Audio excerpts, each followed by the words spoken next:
Story 1. The air turned to poison. My name is Kari, and I was 27 years old when the world I knew shattered in the span of a single morning.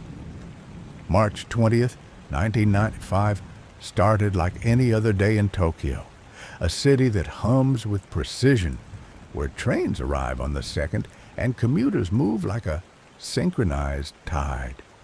I was one of those commuters, a graphic designer rushing to my office near Kasumigaseki Station, my sketchbook tucked under my arm, my headphones playing a soft melody to drown out the clatter of the subway. The Chiyoda line was packed, as always, with salarymen in crisp suits, students staring at their phones, and elderly women clutching their bags. I stood near the door, swaying with the train's rhythm, unaware that I was moments away from a nightmare that would haunt me for the rest of my life. It was just after 8 a.m. when I first noticed something wrong. The air felt heavy, not the usual stuffiness of a crowded train, but something sharper, like a faint chemical sting at the back of my throat. I glanced around, expecting to see others reacting, but most people were lost in their own worlds, reading newspapers, scrolling, or staring blankly at the ads above the seats. Then I saw him, a man in a gray coat, standing a few feet away, holding a plastic bag close to his chest. His face was calm, almost too calm, but his hands trembled slightly as he adjusted his grip. I didn't think much of it at first. Tokyo's full of odd characters during rush hour, but something about his stillness unnerved me.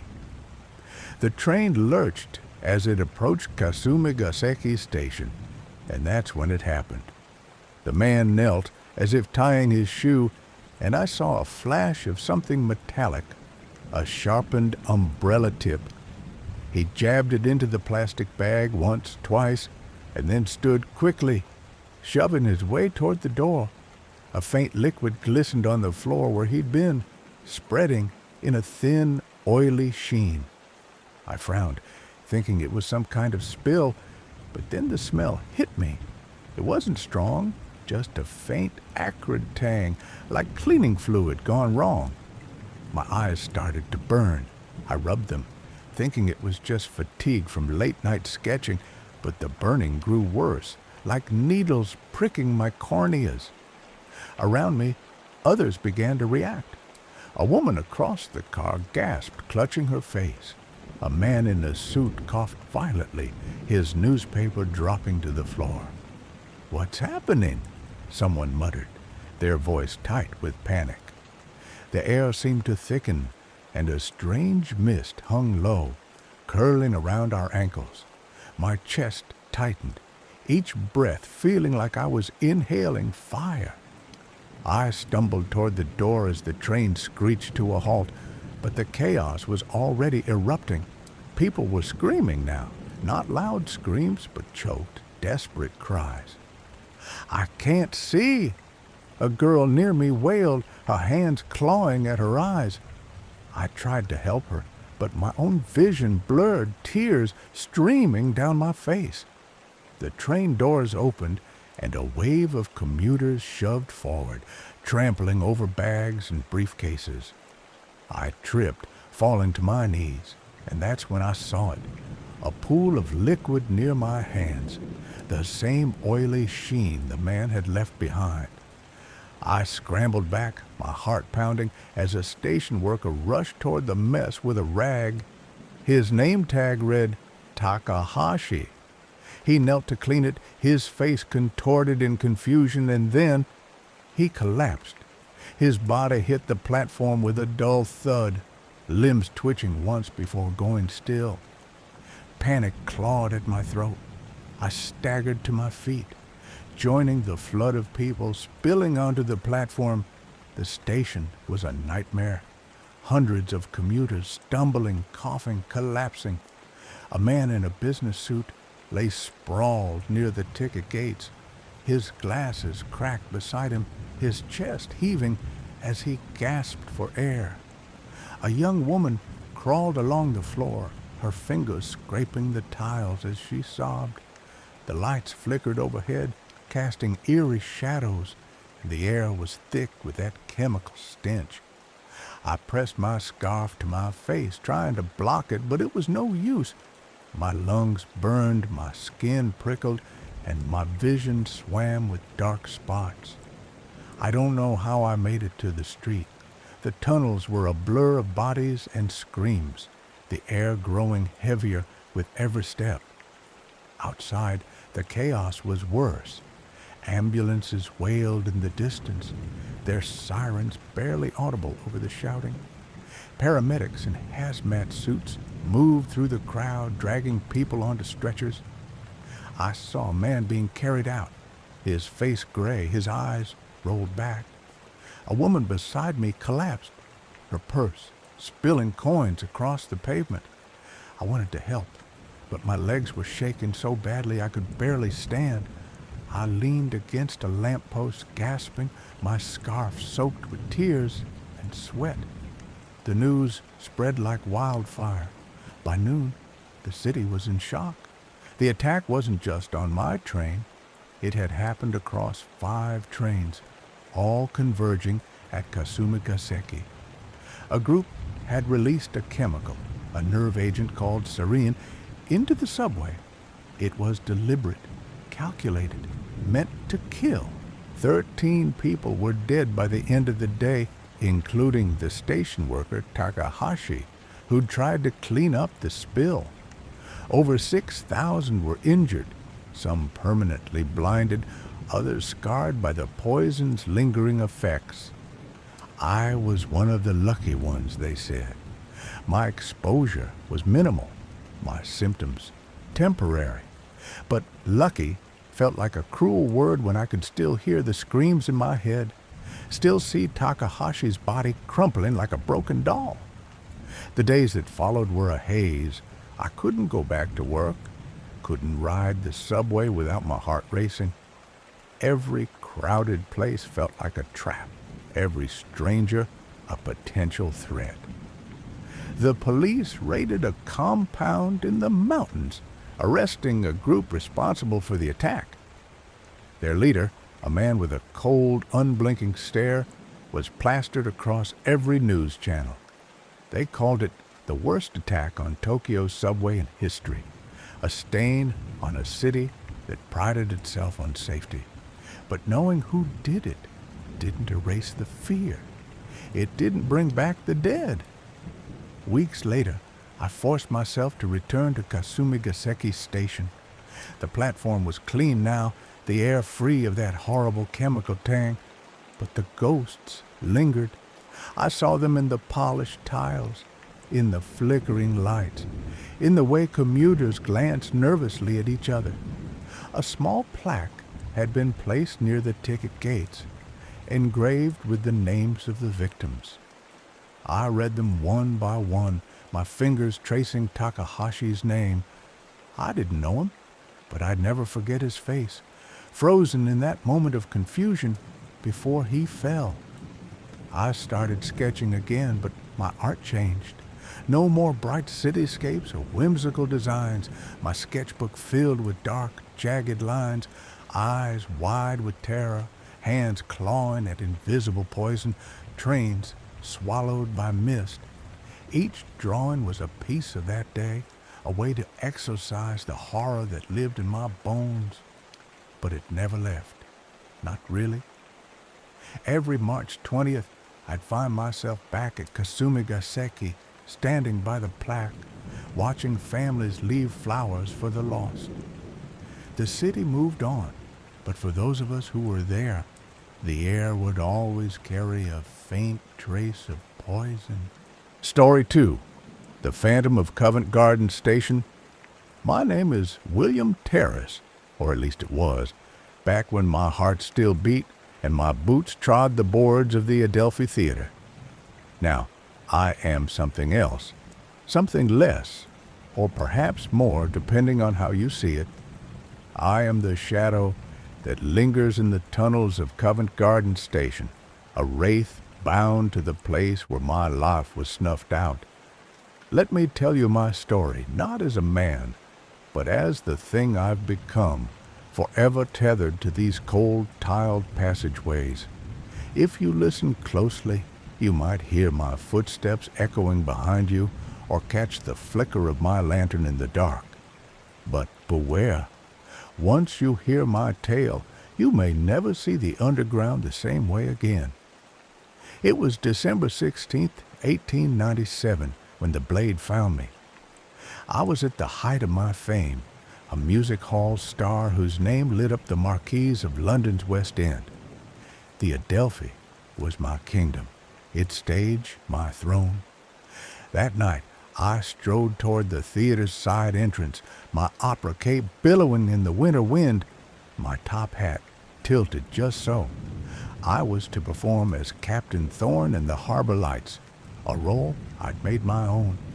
But as I reached for the door, a shadow stepped from the alley. Richard Archer, a man I'd once called a friend, a fellow actor eaten alive by envy. His eyes burned with a madness I hadn't seen before, and before I could speak, his knife plunged into my chest. The pain was sharp, then dull, then nothing. I fell to the cobblestones, my blood pooling beneath me, my final breath escaping into the fog.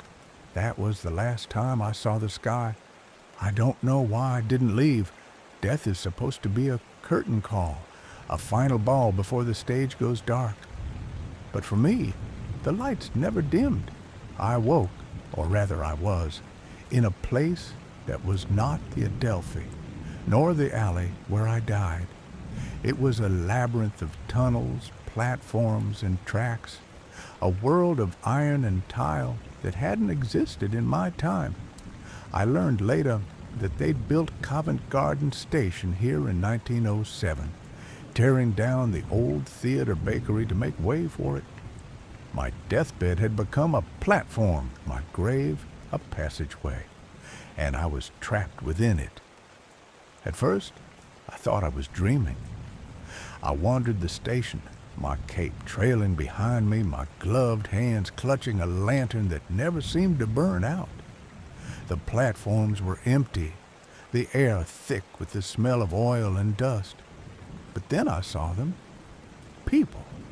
Not the gas-lit crowds of my era, but men and women in strange, stiff clothing, hurrying through the station with faces buried in glowing rectangles. They didn't see me, not at first. I tried to call out, to ask where I was, but my voice was swallowed by the roar of the trains. It was then I realized I was no longer a man, but a specter, a flicker of what I'd been. The first sighting came in 1908, or so I've pieced together from the whispers of the living. A night porter locking up the station saw me standing at the edge of platform 2. I was staring down the tracks, my lantern casting a pale glow. He said I looked lost, my face pale as moonlight, my eyes searching for something I'd never find.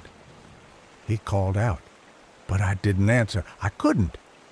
By the time he reached the spot, I was gone, melted into the shadows. He told his mates, and soon the station was alive with rumors. They called me the ghost of William Terriss, and the name stuck. I didn't mean to frighten anyone, not at first. I only wanted to understand why I was here, why I couldn't leave.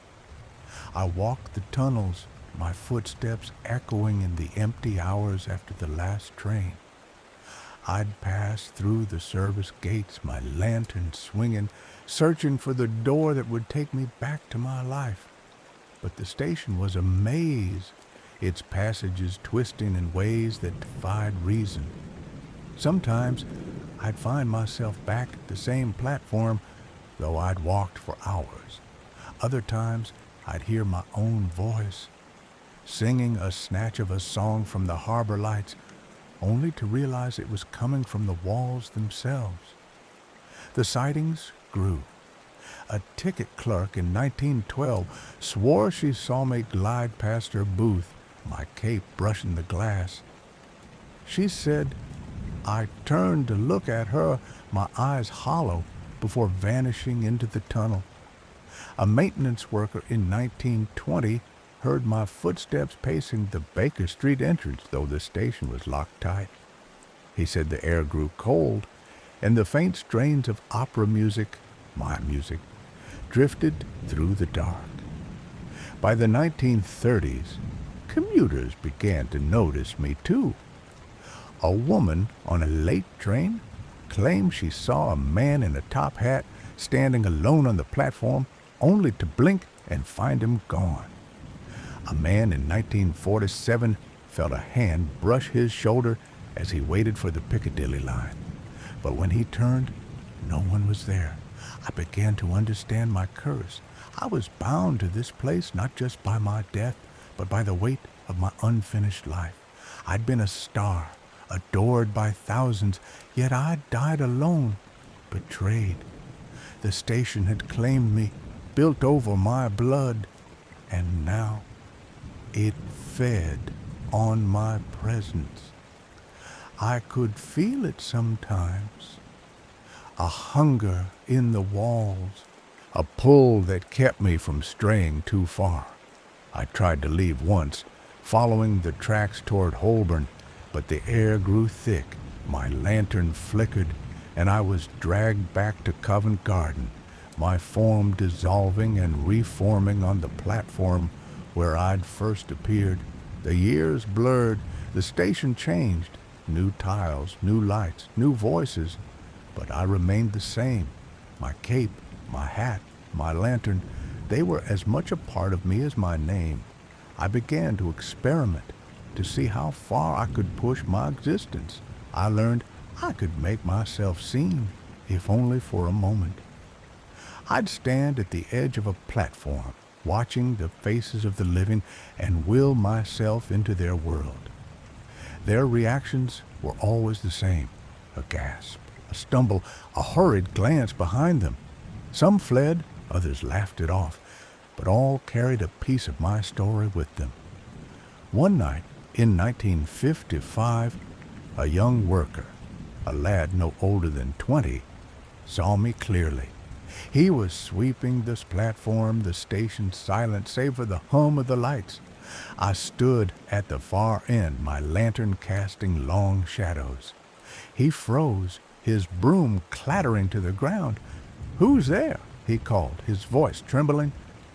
I stepped closer, my boots silent on the tiles.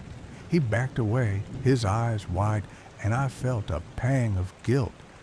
I didn't want to scare him, but I couldn't stop myself.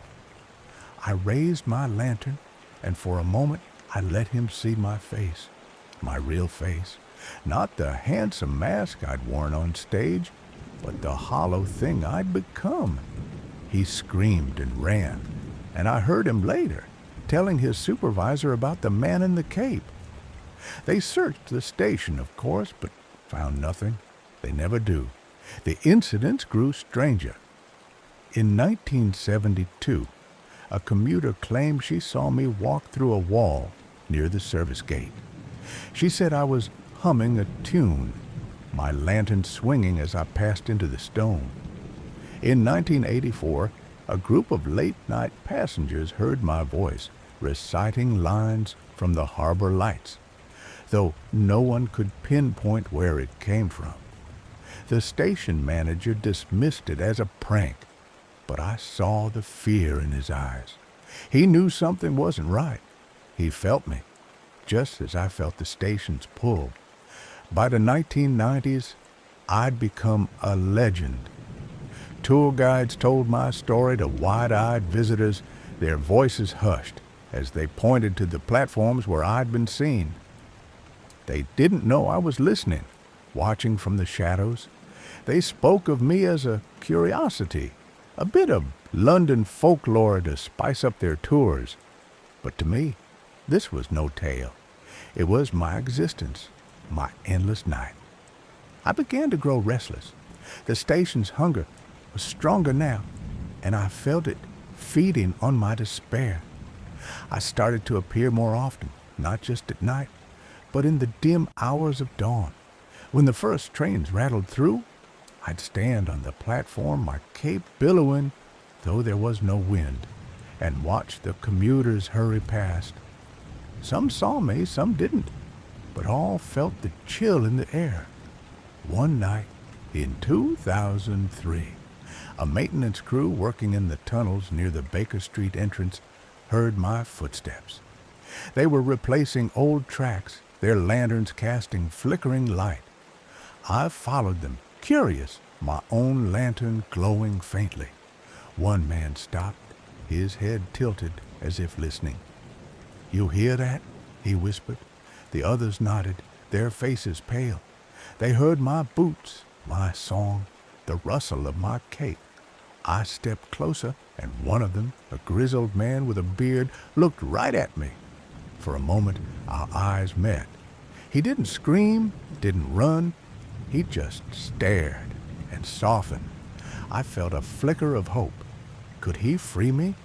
But then he turned away, muttering about old stations and their noises, and the moment was gone. The years rolled on, and the station grew busier, its platforms crowded with people who no longer believed in ghosts. Yet I was still here, still wandering. In 2015, a security camera caught something. A blur of a figure in a cape, standing near the service gate. The footage was grainy, dismissed as a glitch, but I knew it was me. I'd stood there that night, staring at the gate, willing it to open, to let me out. It never did. Now, as I tell you this, I'm standing on platform 2, my lantern casting its pale light. The station is quiet, the last train long gone. I can hear the hum of the city above, the pulse of a world that's moved on without me. But I'm still here, bound to these tunnels, these tracks, these walls that hold my blood. I don't know why I linger or what I'm searching for.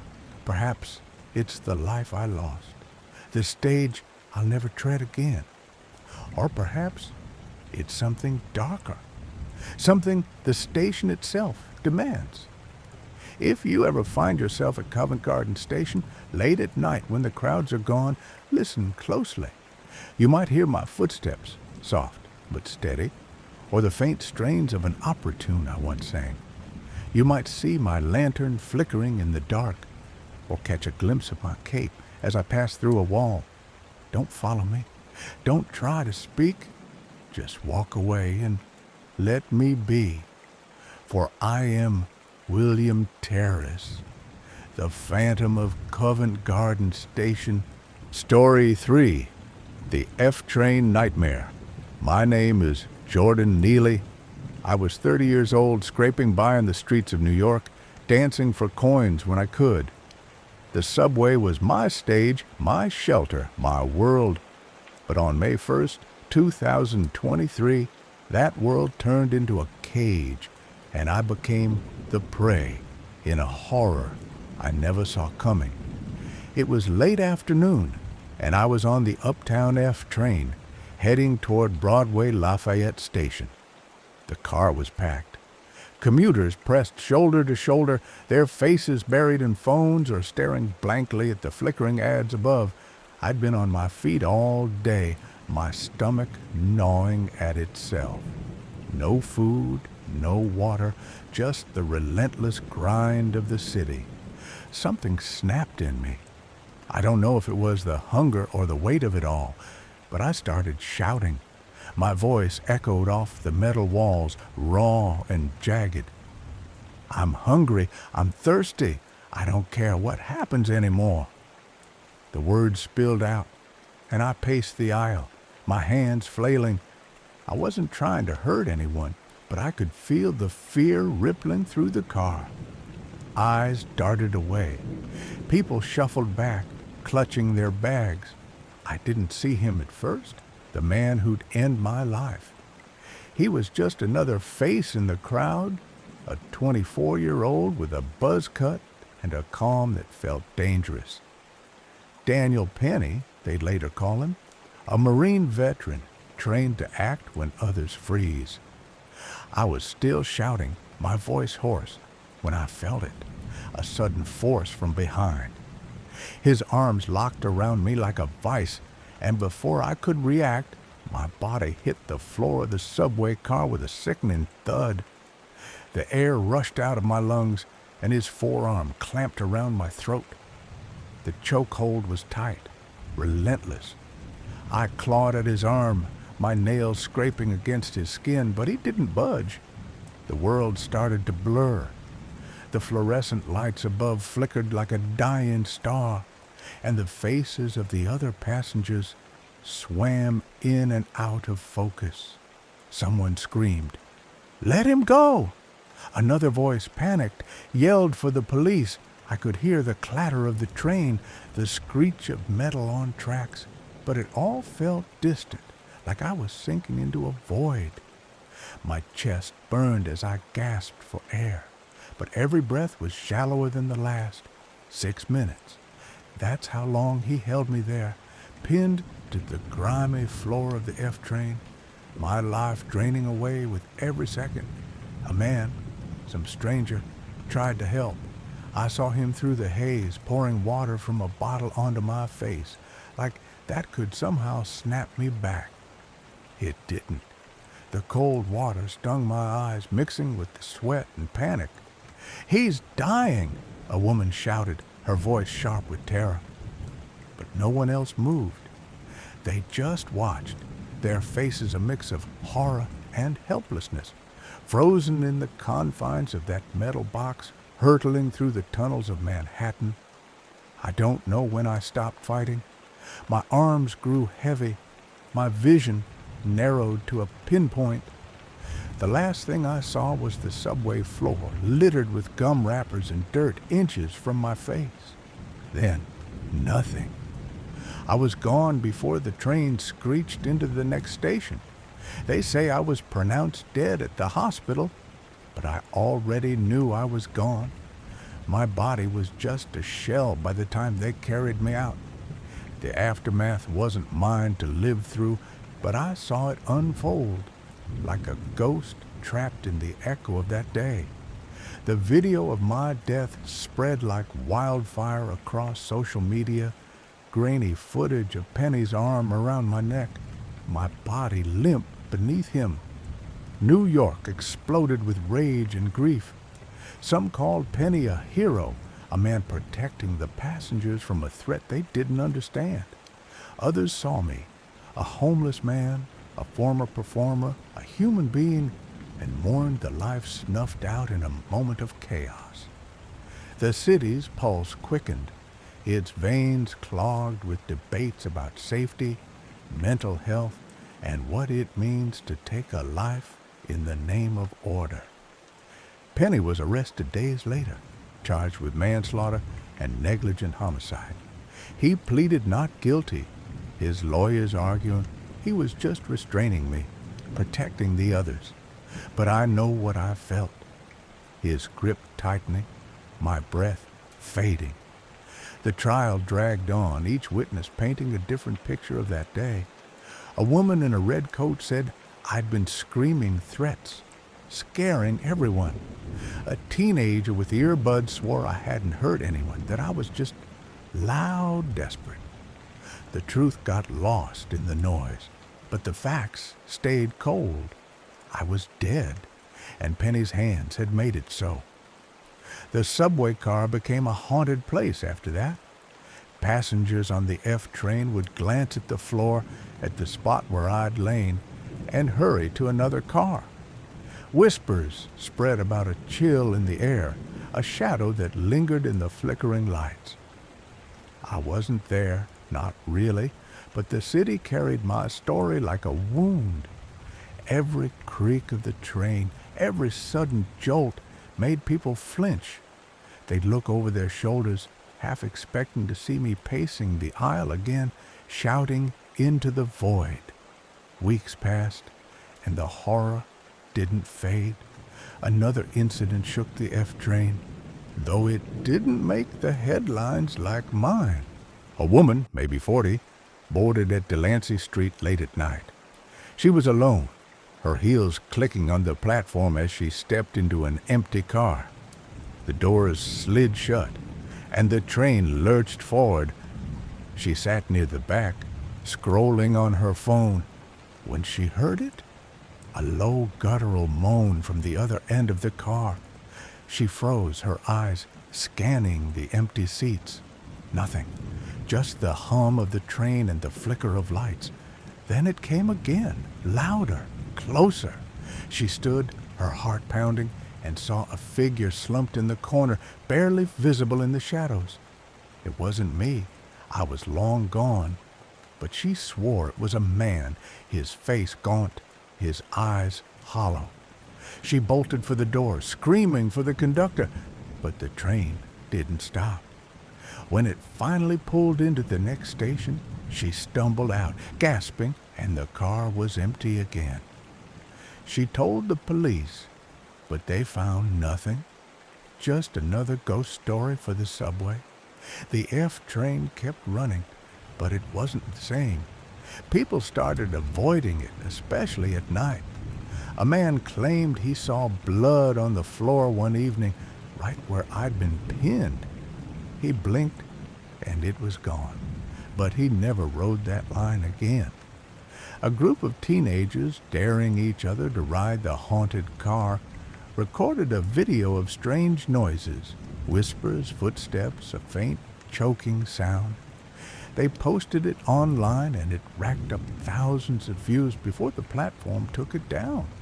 The city tried to move on, but my death had carved itself into the subway's bones. Months later, another story surfaced.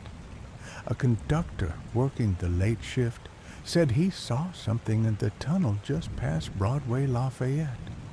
The train's headlights caught a figure standing on the tracks, motionless, staring straight at him. He slammed the brakes, heart racing, but when the train stopped, there was no one there, just the dark, endless tunnel. He quit the next day, refusing to drive the F train again. "It's cursed," he told his co-workers, his hand shaking as he turned in his badge. The trial kept the city's attention, but it wasn't just about Penny or me anymore. It was about the fear that lived in every New Yorker now, the fear that any ride could turn deadly. People stopped making eye contact on the subway. They clutched their bags tighter, scanned the car for threats. The F train, once just another line on the map, became a symbol of something darker, a reminder that the city's underbelly could swallow you whole. I don't know what justice looks like. I don't know if Penny meant to kill me or if he just didn't know when to let go. All I know is the terror of those 6 minutes, the weight of his arm, the air slipping away. I was a man, not a monster, but in that moment I was reduced to a threat, a problem to be solved. The city moves on, but I'm still here, in the rattle of the F train, in the shadows of the tunnel, in the stories people whisper when the lights flicker. The horror isn't just in my death. It's in the way it lingers, in the way it changed the city. Every passenger who steps onto the F train now carries a piece of that fear, wondering if they'll be the next to face a nightmare in the flickering light of a subway car. And somewhere, in the hum of the tracks, my voice still echoes, screaming for a life that was taken too soon. Story 4. The Girl in the Tunnel. My name is Javier, and I've been a night shift cleaner for Mexico City's metro for 6 years. The job's not glamorous. Scrubbing grime off tiles, mopping spilled soda, picking up crumpled tickets from the platforms, but it pays. And I've always liked the quiet of the empty stations. The trains stop running around midnight, and by 1 a.m., it's just me, my cart, and the hum of flickering fluorescent lights. That's when the subway feels alive in a different way, like it's holding its breath, waiting for something to slip out of the shadows. I never believed the stories about the cannibal girl until last month. Now, I can't unsee what I saw, and I can't stop hearing the sounds that followed me out of that tunnel. It started on a Tuesday, sometime after 2 a.m. I was working Line 2, the Blue Line, at Tacuba Station. The platform was deserted, the air thick with that stale metallic smell of the underground. I was pushing my cart toward the far end, near the tunnel where the tracks curve into darkness, when I heard it. A soft, uneven tapping, like someone dragging their shoes across the tiles. I stopped, my mop handle creaking in my grip. The sound came again, closer, deliberate. "Hello?" I called, my voice bouncing off the walls. No answer, just the tapping, now mixed with a faint rustle, like fabric brushing against something rough. I turned on my flashlight, the beam cutting through the dimness. The platform was empty, but the shadows seemed to shift just beyond the light's reach. I told myself it was nothing. A rat, maybe, or a piece of trash caught in a draft. But my skin prickled, and my heart was thudding too fast. I'd heard the stories, the ones the other cleaners whispered during breaks. The cannibal girl, they called her, a ghost with tangled hair and torn clothes who lured men into the tunnels.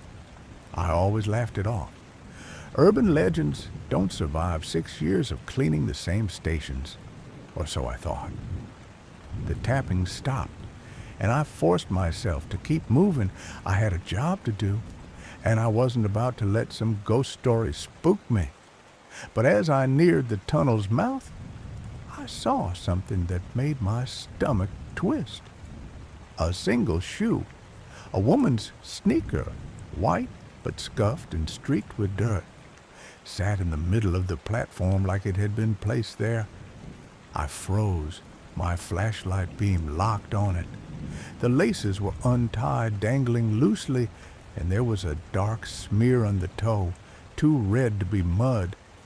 I should have walked away. I should have called it in and gone back to my cart. But something about that shoe pulled me closer, like it was daring me to touch it. I crouched down, my fingers hovering over the laces, when I heard a voice, soft, almost a whisper. "Can you help me?" it said, coming from the tunnel behind me. My head snapped up, and I swung the flashlight toward the darkness. Nothing, just the black mouth of the tunnel swallowing the light. "Who's there?" I called, my voice sharper now. The air felt heavier, like it was pressing against my chest. The whisper came again, clearer this time. "Please, I lost my glasses. I can't see." It was a woman's voice, young, trembling with a kind of desperation that made my gut churn. I stood up, the shoe forgotten, and took a step toward the tunnel. My flashlight caught the edge of something, a flicker of movement, like a shadow slipping out of sight. I don't know why I followed. Maybe it was instinct, maybe stupidity. But I stepped onto the tracks, the gravel crunching under my boots, and moved into the tunnel. The air grew colder, damp, and the smell of metal was sharper here, mixed with something sour I couldn't place. My flashlight beam danced across the walls, picking out graffiti tags and rusted pipes. Then I saw her. She was standing maybe 20 feet ahead, her back to me. Her hair was long and tangled, hanging in clumps down her shoulders. Her clothes, a torn jacket and jeans, looked like they'd been dragged through mud. She was swaying slightly, like she was trying to keep her balance. "Hey," I said, my voice barely above a whisper. "You okay?" She didn't turn around. Instead, she took a step forward, deeper into the tunnel, and her head tilted, like she was listening. "My glasses," she said again, her voice softer now, almost sing-song. "I need them." I took another step, my boots crunching louder than I liked. "Stay there," I said. "I'll help you look." But she didn't stop. She moved again, faster this time, her shadow stretching across the wall as she rounded a bend. I followed, my flashlight shaking in my hand. The tunnel seemed to narrow, the walls closing in, though I knew that was impossible. The air was thick now, hard to breathe, and that sour smell was stronger, like rotting meat. I called out again, but my voice sounded muffled, like the tunnel was swallowing it. Then I saw her glasses, small, wire-rimmed, glinting on the ground near the tracks. I bent to pick them up, my fingers brushing the cold metal frames, when I heard it, a low, guttural sound, like a growl. I spun around, my flashlight sweeping the tunnel. She was closer now, maybe 10 feet away, facing me. Her hair hung over her face, but I could see her eyes, bright, too bright, like they were catching light that wasn't there. Her mouth was moving, but no words came out, just that growl, low and hungry. I stumbled back, the glasses slipping from my hand. "Stay back," I said, my voice cracking. She tilted her head again, and then she smiled, a wide, unnatural smile that showed too many teeth. I ran. My boots pounded the gravel, my flashlight beam bouncing wildly. The tunnel seemed endless, the walls blurring past me. I could hear her behind me, not running, but moving, fast, too fast, her footsteps uneven like she was lurching forward. That growl followed me, growing louder, closer, until I could feel her breath on the back of my neck, cold and wet. I didn't look back. I couldn't.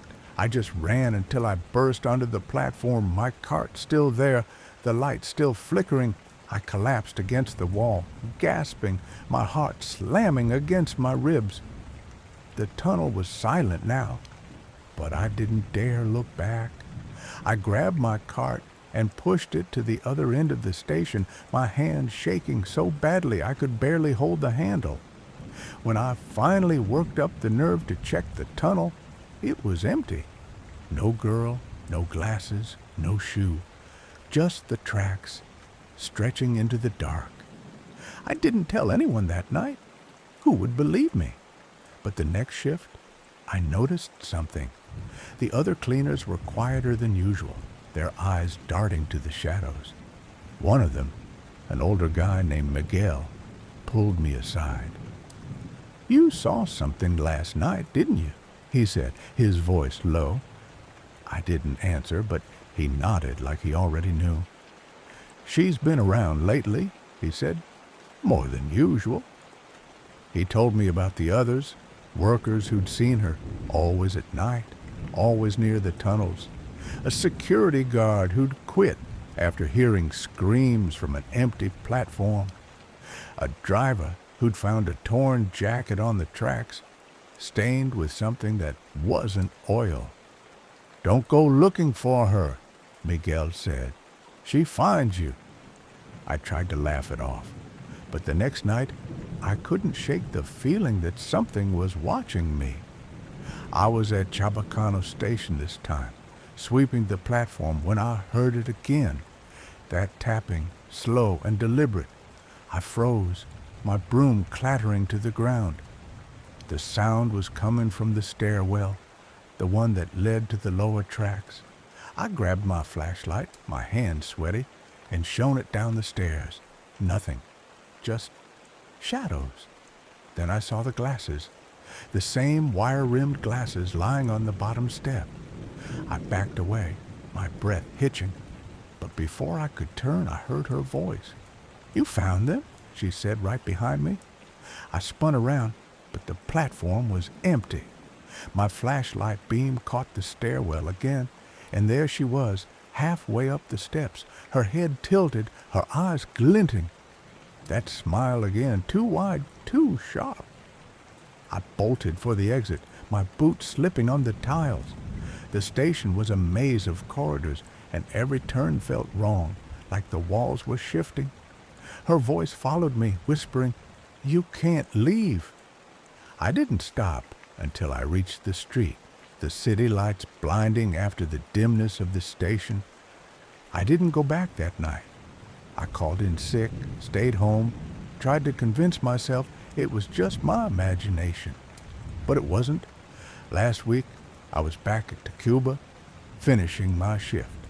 I'd avoided the tunnels, stuck to the main platforms, kept my music loud to drown out any sounds, but as I was locking up my cart, I saw something that made my blood run cold.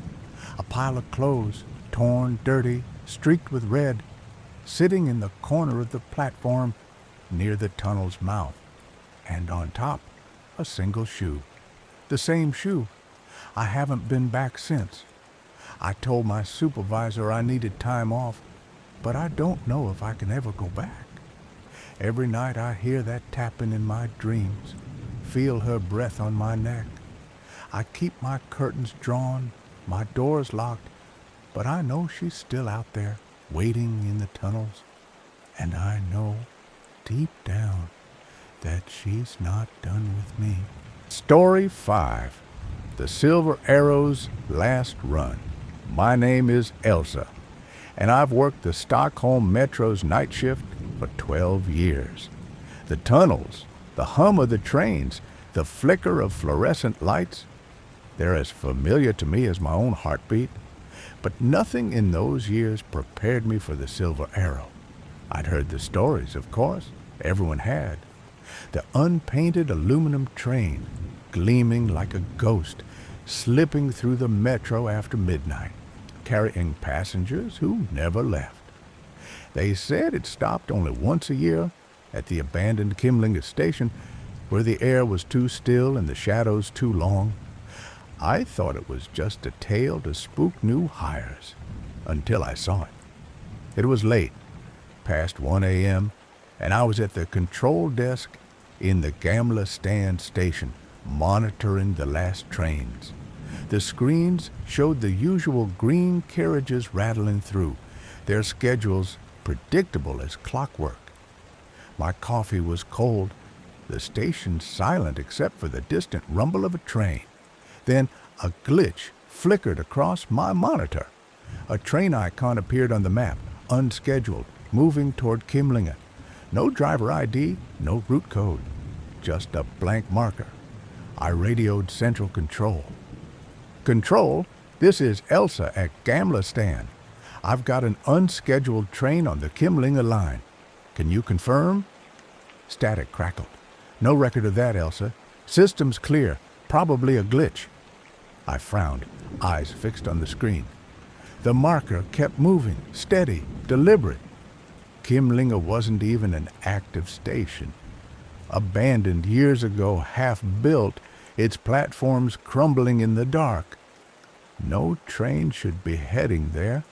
I grabbed my flashlight and coat, telling myself I'd check the platform. "Just a glitch," I repeated, but my hand shook as I descended the stairs.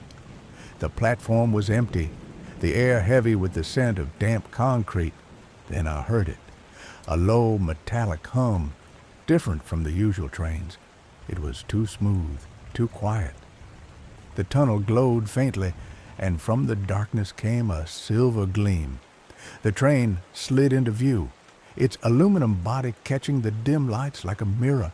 No graffiti, no grime, just pristine metal, its slide doors sealed tight. The Silver Arrow. My breath caught. It wasn't supposed to exist anymore, scrapped in the 90s. Yet here it was.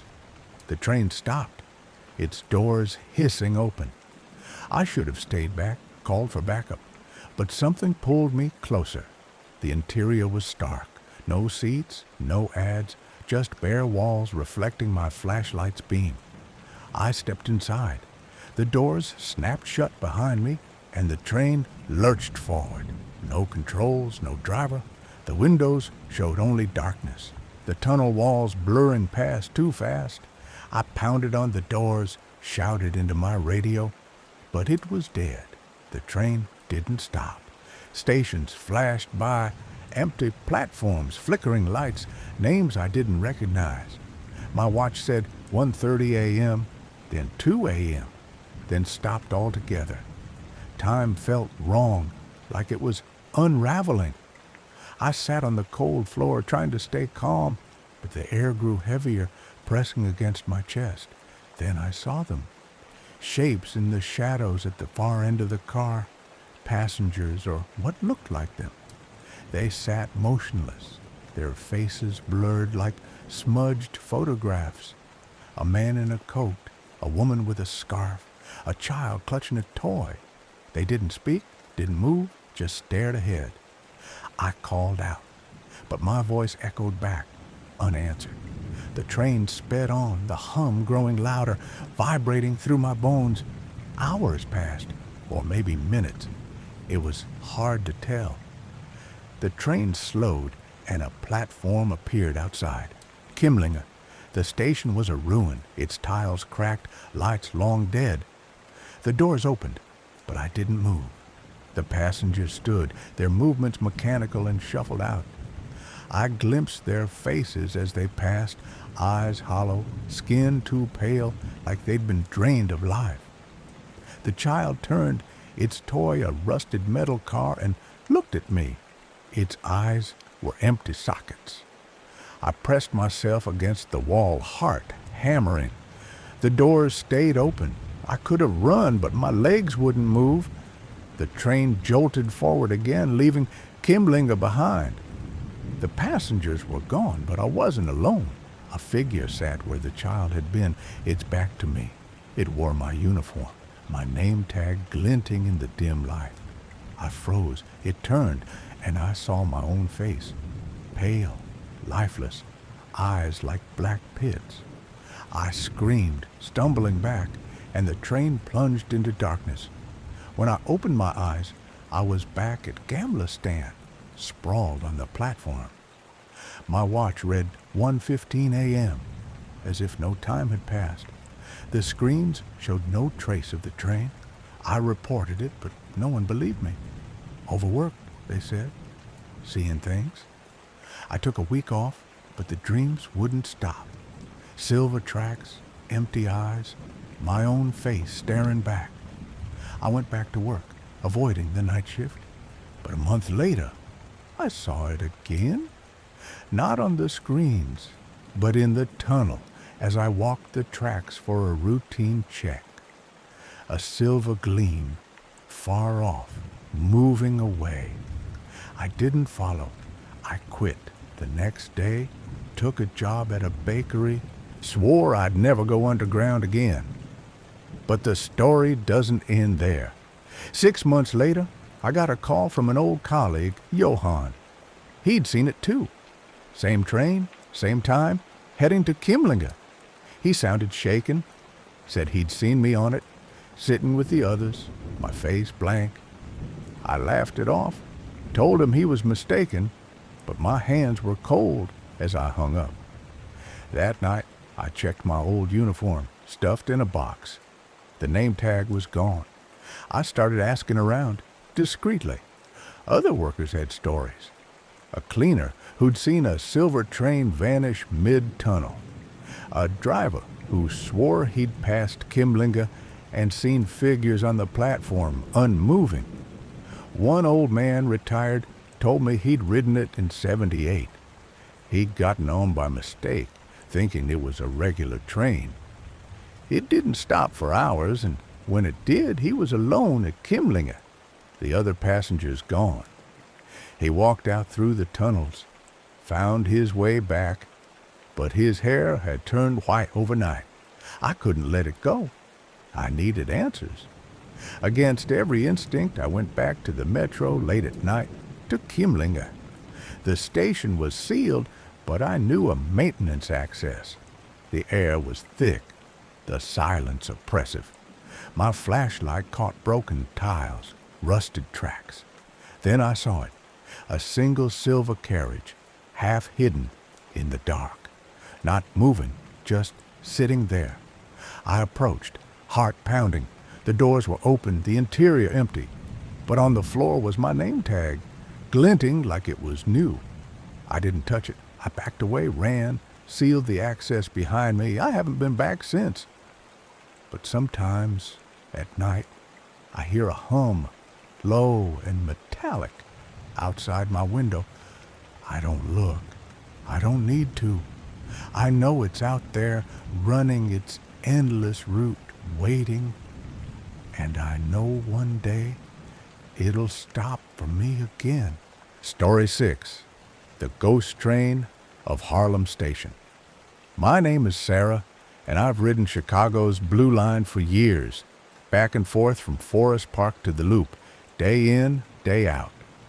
It's just a train, right? Metal, wires, tracks, nothing to fear. But after what happened on September 30th, 2013, I'll never see those tracks the same way again. What I'm about to tell you isn't just a story. It's what I lived through, what I felt, what I still hear in the quiet moments when the world goes still. The Blue Line's ghost train wasn't just a headline. It was real, and it hunted us. It was a Monday morning, gray and damp, the kind of Chicago autumn day that clings to your bones. I was 28, a graphic designer hustling to a downtown meeting, crammed into a westbound Blue Line train at Harlem Station during rush hour. The platform was packed, commuters in suits, students with backpacks, all of us wedged together, noses buried in phones or staring blankly at the ads above the seats. The train was stopped, idling longer than usual. I checked my watch, 8:17 a.m. A faint hum vibrated through the car, and I figured maintenance was holding us up. Annoying, but normal. Then came the sound. It started low, like a distant rumble of thunder, but it grew, fast. A screeching, grinding wail, metal on metal, clawing at my ears. People looked up, confused. A guy in a Cubs cap muttered, "What the hell is that?" Before anyone could answer, the car lurched. Not forward, not backward, just a violent shudder, like something massive had slammed into us. Then, the boom. It was deafening, a bone-rattling crash that threw me out of my seat. My shoulder smashed into the pole, pain shooting down my arm as screams erupted around me. Bodies hit the floor, bags flew, and the lights flickered wildly. I scrambled to my knees, heart pounding, trying to make sense of the chaos. The car was tilted slightly, and through the window I saw it. Another train, its front crumpled like a tin can, mashed into ours. But there was something wrong. It had no driver. The cab was empty, the windows dark, like a dead thing that had come to life. People were shouting, some crying, others clawing toward the doors. A woman next to me clutched her bleeding forehead, muttering, "It just came out of nowhere." The air smelled of burnt metal and panic. I stumbled to my feet, my phone still gripped in my hand, though the screen was cracked. Outside, the platform was a mess. People running, CTA workers yelling into radios. Sirens wailed in the distance. I helped the woman next to me stand, her blood smearing my sleeve. "We need to get out," I said, my voice shaking. She nodded, dazed as we shuffled toward the nearest door. But as we moved, I felt it. A coldness, not from the air, but from something else. It was like a shadow passing over me, heavy and wrong, making my skin prickle. I glanced back at the empty train. Its lights flickered, and for a split second, I swore I saw movement in the driver's cab. A shape, vague and blurry, like a figure that wasn't quite there. I blinked, and it was gone. My stomach twisted. I told myself it was shock, adrenaline, anything but what my gut was screaming. They got us off the train eventually. Paramedics swarmed the platform, treating the injured. Nearly 4 dozen of us, though no one died, thank God. My shoulder throbbed, but I waved off help, too rattled to sit still. The news crews arrived, cameras flashing, reporters shouting questions. Ghost Train, they called it, a catchy headline that spread like wildfire.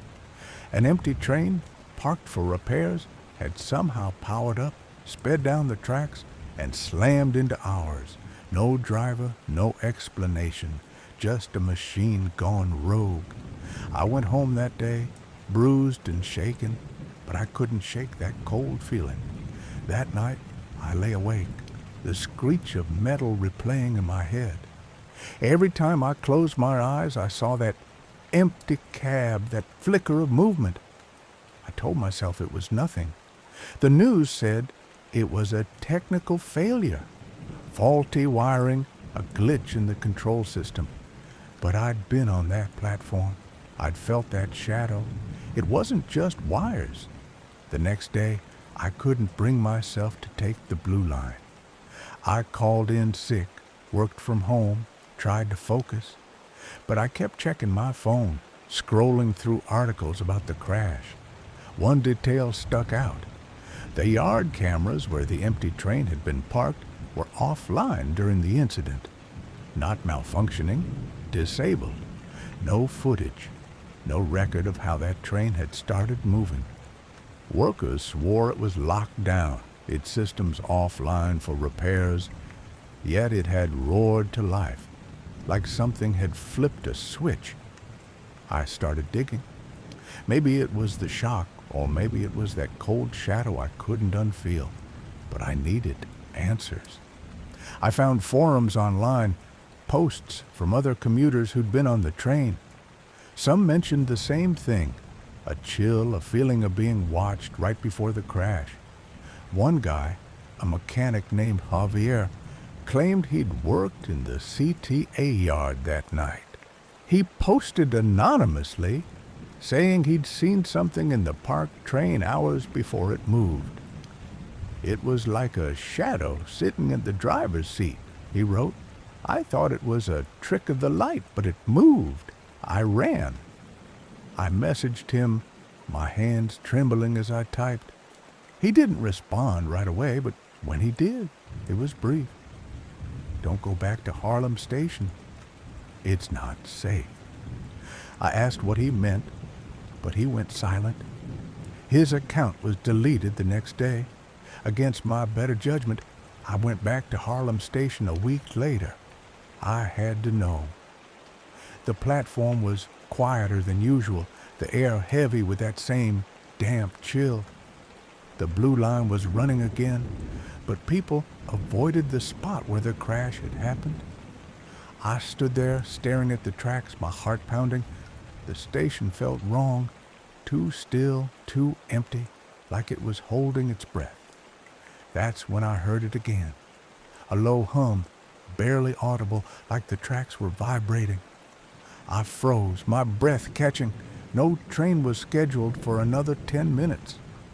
I stepped closer to the edge of the platform, peering into the tunnel.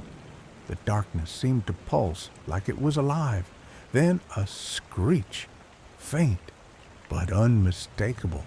Metal on metal, far down the tracks.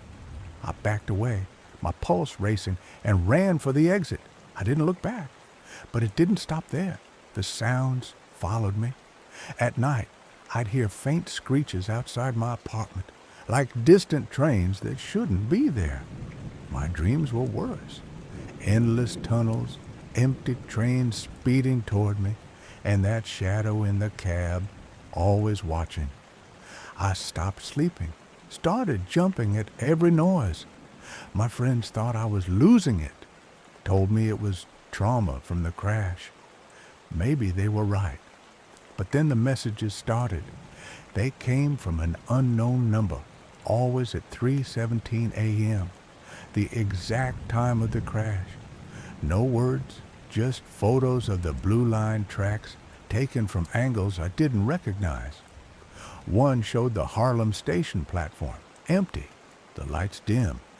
Another showed the inside of a train cab, dark and abandoned, with a blurry shape in the corner. I blocked the number, but the messages kept coming, each one from a different source. I stopped checking my phone. 2 weeks after the crash, I went to the CTA yard. I don't know why. Call it desperation. Call it madness. I needed to see the train, the one they said was fixed and back in service. I bribed a worker I knew from high school, slipped him $50 to let me into the restricted area. The yard was a maze of tracks and rusted metal lit by harsh sodium lights. He pointed me to the train parked in a far corner. "That's the one," he said, then left me alone. It looked normal at first, just a train, cold and silent. But as I got closer, that same cold shadow washed over me, heavier this time, like it was pressing down on my chest. The air felt thick, hard to breathe. I climbed into the driver's cab, my hands shaking. The controls were dark, the screens off. But the seat? It was warm, like someone had just been sitting there. I heard the hum again, louder now, coming from the tracks outside. I stumbled out of the cab, my flashlight shaking in my hand. The beam caught something on the platform. A figure, tall and indistinct, standing at the edge. It didn't move, didn't speak, just stared. I ran, my footsteps echoing in the empty yard, and didn't stop until I was back on the street, gasping for air. I don't take the blue line anymore. I moved out of Forest Park, got a job I can do remotely, but the sounds haven't stopped. The screeches, the hums, they find me no matter where I go. Last week, I got another message. This one wasn't a photo. It was a video, grainy and dark, showing the inside of a blue line train. The camera panned to the driver's cab, and there it was, that shape, clearer now, humanoid but wrong somehow, like it was made of shadows and static. The video cut off just as it turned toward the camera. I don't know what it is. I don't know why it's following me, but I know it's tied to that train, to Harlem Station, to that day. The investigators called it a glitch, a failure of systems, but I was there. I felt it, and I know what I saw. If you're reading this, stay away from the blue line. Don't stand on the platform at Harlem Station. Don't look into the tunnels, because something's out there, and it's not just a train. It's waiting. Story 7. The Koon Nightmare. My name is Clara, and I was just another commuter on Singapore's East-West line that morning, November 15th, 2017. The air was thick with the usual rush-hour chaos. Sweaty bodies pressed together, the hum of conversations, and the rhythmic clatter of the train on its tracks. I was heading to my office job, earphones in, trying to drown out the world with a podcast. But nothing could have prepared me for what happened at Koon Station. What started as a routine ride turned into a nightmare that still haunts me, a sequence of horrors that unfolded like a trap snapping shut. It was around 8:10 a.m. when I boarded the Kawasaki Sifang C151A train at Jurong East. The carriage was packed, but I found a spot near the door, clutching the pole as the train lurched forward. The East-West line had been upgraded recently with a shiny new signaling system that was supposed to make everything smoother, safer. But something felt off that morning.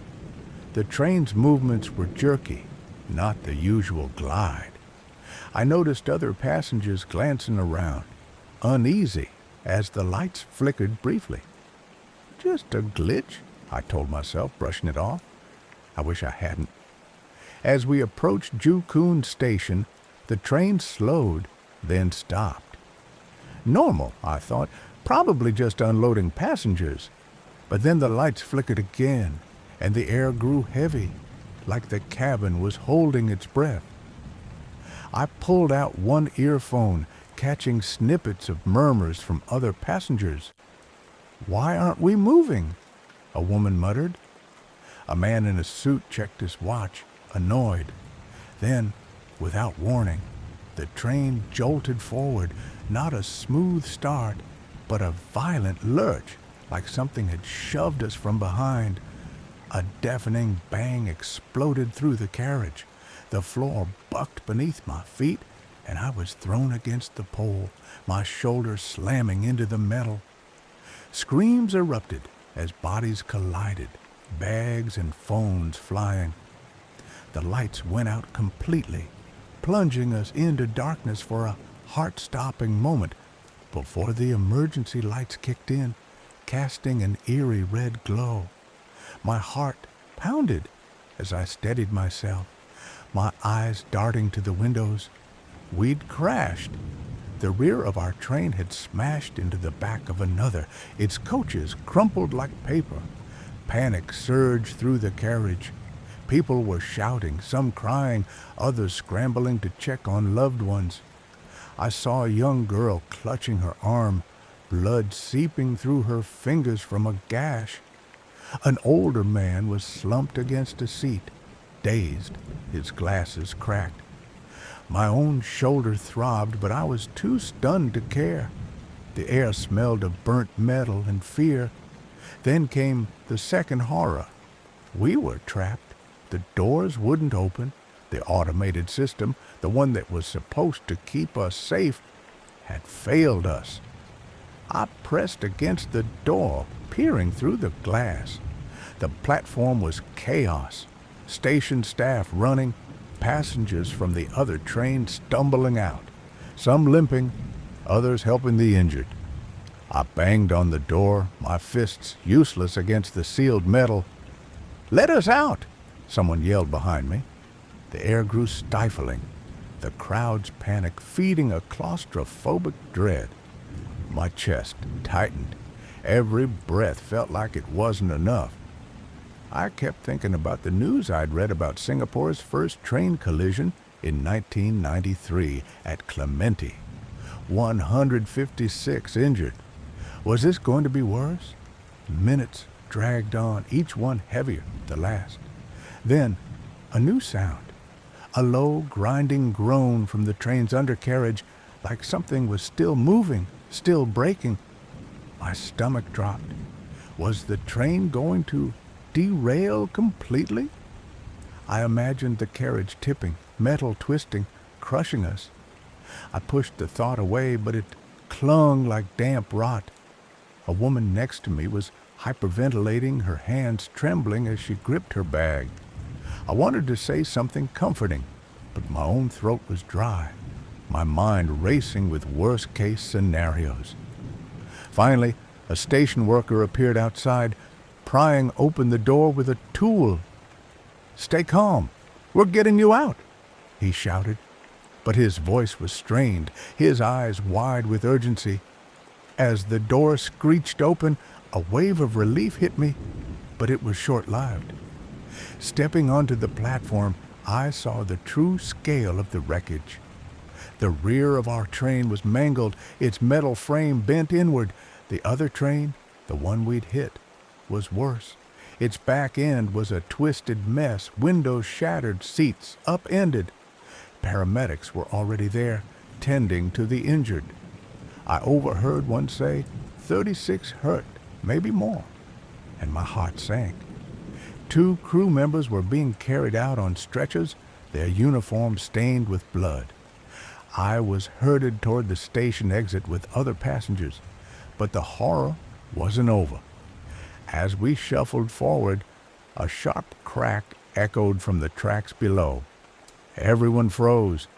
A station worker yelled for us to keep moving, but I couldn't tear my eyes away from the wreckage. Something was wrong. Really wrong.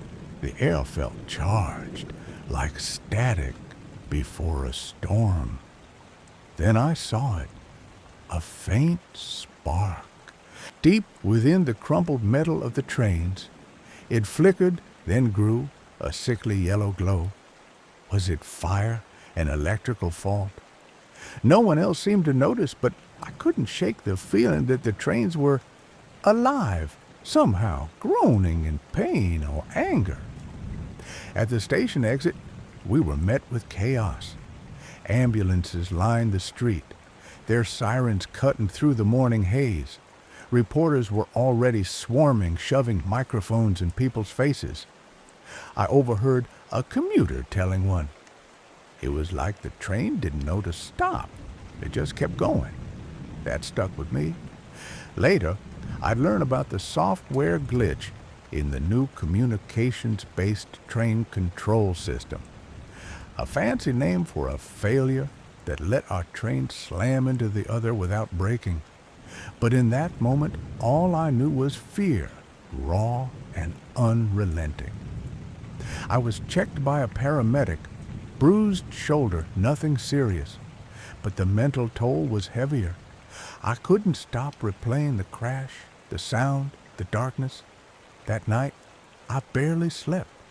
Every time I closed my eyes, I felt the jolt, heard the bang. I kept thinking about the spark I'd seen, that unnatural glow. It wasn't in any news reports, but I couldn't shake it. The next day, I read that the east-west line was suspended for safety checks. Engineers were working around the clock, they said, to fix the system. But I wasn't reassured. What if it happened again? Days later, I had to take the train again. No choice. Work didn't stop for trauma. I boarded at Jurong East, my hand shaking as I gripped the same pole. The carriage was quieter than usual, everyone on edge. The lights flickered just once, and my breath caught. I scanned the faces around me, wondering if they felt it too. The lingering dread, the sense that something was watching, waiting. At Koon station, I froze as we pulled in. The platform looked normal, but I could still see it in my mind. The wreckage, the blood, the spark. Then it happened again. Not a crash, but something worse. As the train stopped, I heard that grinding groan again. Faint, but unmistakable, coming from below. No one else reacted, but I knew it wasn't my imagination. I pressed my face to the window, peering at the tracks. There it was, the same sickly yellow glow flickering in the shadows beneath the train. My heart raced. I wanted to scream, to tell everyone to get off, but my voice wouldn't come. The doors opened, and I stumbled out, my legs weak. I haven't taken the east-west line since. I can't. Every night, I dream of that spark growing brighter, spreading like a disease through the tracks. I've read the reports. A software glitch, they say, fixed now, but I know better. Something's wrong with that line, something deeper than code. I walk to work now, even if it takes hours, because every time I hear a train in the distance, I feel it, the jolt, the bang, the glow, and I know it's not over.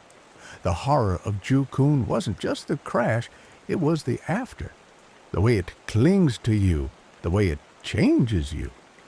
I used to be just another commuter, blending into the crowd. Now, I'm the one who flinches at every noise, who sees sparks in the dark. And somewhere, deep beneath the tracks, I swear it's still there, waiting for the next train, the next failure, the next chance to strike. Story 8. The Vampire of Barranca del Muerto. My name is Javier, and I never believed in ghost stories or urban legends.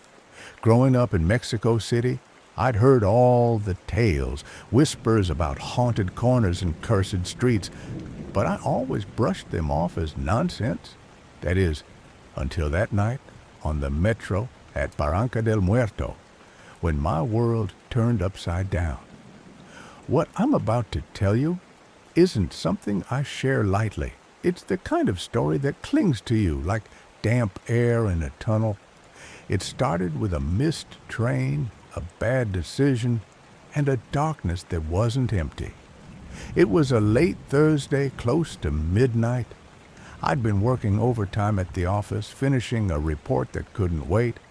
The metro was my only way home, cheaper than a taxi, and I knew Lena 7 like the back of my hand. Barranca del Muerto was the end of the line, the terminal station where the trains turned around. Its name, Gully of the Dead, always struck me as grim, but I never thought much of it. Just a name, right? I'd heard the stories, something about a mass grave from the Mexican Revolution beneath the station, but I didn't dwell on it.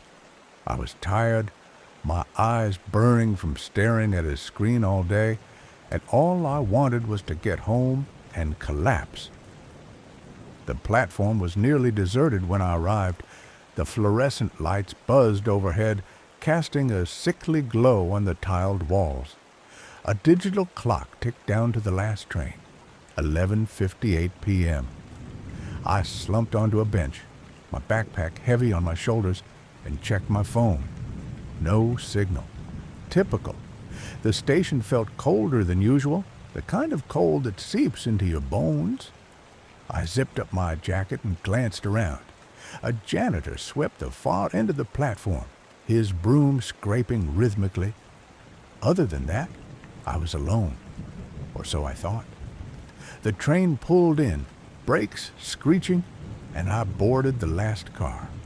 It was empty, except for an old woman in a shawl, clutching a plastic bag, and a guy in a hoodie who looked half asleep. I took a seat near the door, resting my head against the window. The train lurched forward as the tunnel lights blurred past. My eyelids grew heavy. I don't know how long I dozed off, but when I opened my eyes, the train wasn't moving. The lights were dim, and the car was dead silent. No hum of the engine, no crackle of the intercom, just nothing. I stood up, my heart picking up speed. The old woman and the guy in the hoodie were gone. Had they gotten off? I hadn't heard the doors open. I checked my watch. 12:17 a.m. The train should have reached my stop by now. I pressed my face to the window, trying to see into the tunnel. Darkness stared back, thick and unbroken. The air felt heavy, like it was pressing down on me. I tried the door to the next car, but it was locked. I banged on it, called out. No response. That's when I heard it. A faint sound like footsteps crunching on gravel. It was coming from outside the train, somewhere in the tunnel. I froze, straining to listen. The sound stopped, then started again, closer this time.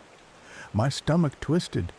I told myself it was probably a maintenance worker, someone doing late-night repairs. But the footsteps didn't sound normal. They were uneven, deliberate, like someone or something was stalking. I grabbed my backpack and moved to the door at the end of the car. It slid open with a hiss, revealing the tracks below. The tunnel stretched out ahead, a black void lit only by faint emergency lights every few meters. I hesitated. I could stay in the train, wait for help, but what if no one came? The footsteps were louder now, echoing off the tunnel walls. I made a choice, maybe a stupid one, and climbed down onto the tracks. The gravel crunched under my sneakers and the air smelled of oil and damp concrete. I kept my phone's flashlight on, its weak beam barely cutting through the dark. The tunnel seemed to swallow the light. I started walking toward the nearest station, or at least where I thought it was. The footsteps were behind me now, matching my pace. I didn't dare look back. My heart was hammering, my breath shallow. I just kept moving one step at a time, telling myself I'd find a way out. Then I saw it, a flicker of movement up ahead where the tunnel curved. Two figures silhouetted against the dim light. One was tall, unnaturally tall, with long limbs that seemed to bend wrong. The other was shorter, hunched over like they were struggling. I stopped dead, my flashlight shaking in my hand. The tall figure turned its head, and I swear its eyes glinted red like an animal's in the dark. The shorter figure let out a choked gasp, and I saw it. The tall one was bent over, its face pressed against the other's neck.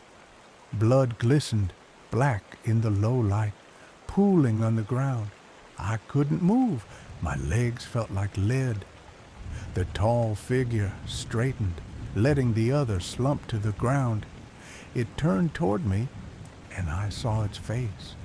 Or what should have been a face. It was all wrong, like a mask of skin stretched too tight, with no nose. Just slits for eyes and a mouth that was too wide. My scream tore through the tunnel, raw and desperate. "Vampiro!" I shouted, the words spilling out before I could stop it. I turned and ran, my flashlight bouncing wildly, my backpack slamming against my spine. The footsteps were behind me again, faster now, relentless. I stumbled over the tracks, my ankle twisting, but I didn't stop. The tunnel seemed to stretch on forever, the emergency lights blurring into streaks. I could hear it breathing now, a ragged, wet sound closer than I wanted to admit. My lungs burned, my vision tunneled. I saw a maintenance door up ahead, rusted and half open. I threw myself at it, squeezing through the gap, and slammed it shut behind me. The door rattled as something hit it hard. I backed away, my flashlight flickering. The room was small, a maintenance closet filled with tools and cables. There was no lock on the door, just a flimsy latch. I grabbed a wrench from a shelf, my hand shaking so bad I could barely hold it. The door rattled again, and I heard that breathing, low and guttural, right on the other side. I pressed myself against the wall, my heart pounding so loud I thought it would give me away. Minutes passed, or maybe hours. The rattling stopped. The breathing faded. I didn't move, didn't make a sound. My phone died, plunging me into darkness. I waited, clutching the wrench, listening to the silence. It was worse than the noise. Silence meant I didn't know where it was. Eventually, I couldn't stay there anymore. My legs were cramping, my body aching. I crept to the door, eased it open. The tunnel was quiet, the emergency lights casting long shadows. I stepped out, wrench in hand, and started walking again. The air felt different now, heavier, like it was watching me. I kept my eyes on the tracks, refusing to look into the dark corners. I don't know how long I walked before I saw a platform ahead. Barranca del Muerto. The station was empty, the lights dim. I climbed up, my legs shaking, and collapsed onto a bench. I must have passed out, because the next thing I knew, a security guard was shaking me awake. "Hey, you can't sleep here," he said, his flashlight in my face. I tried to tell him what happened, about the figures, the blood, the thing in the tunnel. My voice was hoarse, my words jumbled. He looked at me like I was crazy. "You must have been dreaming," he said. "No one's been in the tunnels. Last train left hours ago." I didn't argue. I let him escort me out, my body numb. Outside, the city was waking up, the first buses rumbling past. I went home, locked my door, and sat on my couch, staring at nothing. I kept replaying it in my head, the glint of those eyes, the blood on the ground, the way that thing moved. I told myself it was a hallucination, a trick of the dark. But when I emptied my backpack, I found something that made my blood run cold. A single drop of blood, still wet, smeared on the strap. I haven't taken the metro since. I can't. Every time I close my eyes, I see that tunnel, feel those eyes watching me. I've heard the stories about Barranca del Muerto, about the vampire that haunts the tracks. I used to laugh them off. Not anymore. Something's down there, and it's not human. I don't know what it wants, but I know one thing for sure. It saw me, and it let me go. I don't think it'll be so kind next time. Story 9. The Tunnel's Grasp. I'm Clara, a 28-year-old graphic designer who moved to Paris for its charm, its art, its pulse. I'd always loved the metro, its clattering rhythm, the mosaic of faces, the way it stitched the city together. Line 12 was my lifeline, carrying me from my tiny Montmartre apartment to my studio near Pigalle. But on August 30th, 2000, that lifeline snapped, and I was plunged into a nightmare I'll never escape. It was just past noon, the lunchtime rush in full swing. The train was a sardine tin. Commuters pressed shoulder to shoulder, briefcases jabbing ribs, the air thick with sweat and impatience. I stood near the front of the first carriage, one hand gripping the pole, the other clutching my sketchbook. The tunnel's darkness flickered past the windows, broken by the occasional flash of a signal light. I was sketching absent-mindedly, tracing the curve of a stranger's jawline across from me, when the world tilted. A sound ripped through the carriage, not a sound you'd expect, not the usual screech of brakes or hum of tracks. It was a guttural, mechanical howl like the train itself was screaming. The floor lurched beneath my feet, and my sketchbook flew from my hands. People gasped, stumbled, clung to anything solid. The lights flickered once, twice, then died. Darkness swallowed us. I froze, my heart hammering. The train was still moving, but it felt wrong, unsteady, like a boat caught in a storm. Then came the crash. A bone-rattling jolt threw me against the pole, my shoulder slamming into the metal. Screams erupted around me, sharp and jagged, as the carriage tilted violently. I saw it happen in fragments, the floor rising like a wave, the windows cracking, the front of the carriage twisting upward as if yanked by an invisible hand. We were off the rails. The train skidded, metal shrieking against metal, sparks flaring in the dark like fireflies from hell. I hit the floor, my palm scraping against something sharp.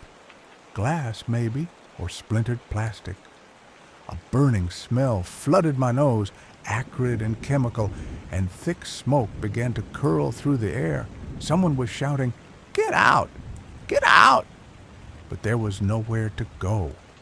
The carriage was a coffin, jammed sideways across the tracks.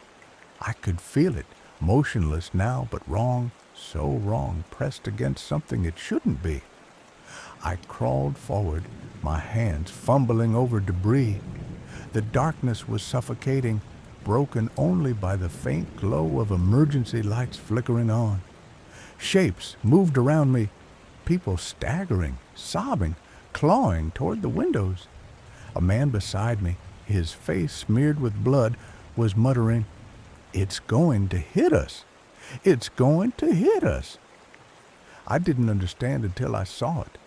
Through the cracked window, another train loomed on the opposite track, its headlights glaring like eyes barely a meter away.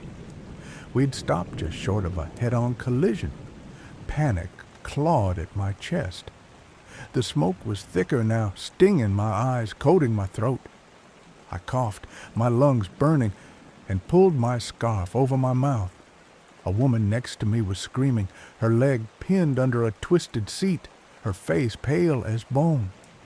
I wanted to help her, but my body wouldn't move. Fear had me pinned too. "Clara!" a voice shouted, and I turned, disoriented. It was Julian, a co-worker who sometimes rode the same line. His glasses were cracked, his forehead bleeding, but he was on his feet, shoving through the chaos. "We have to get out," he yelled, grabbing my arm.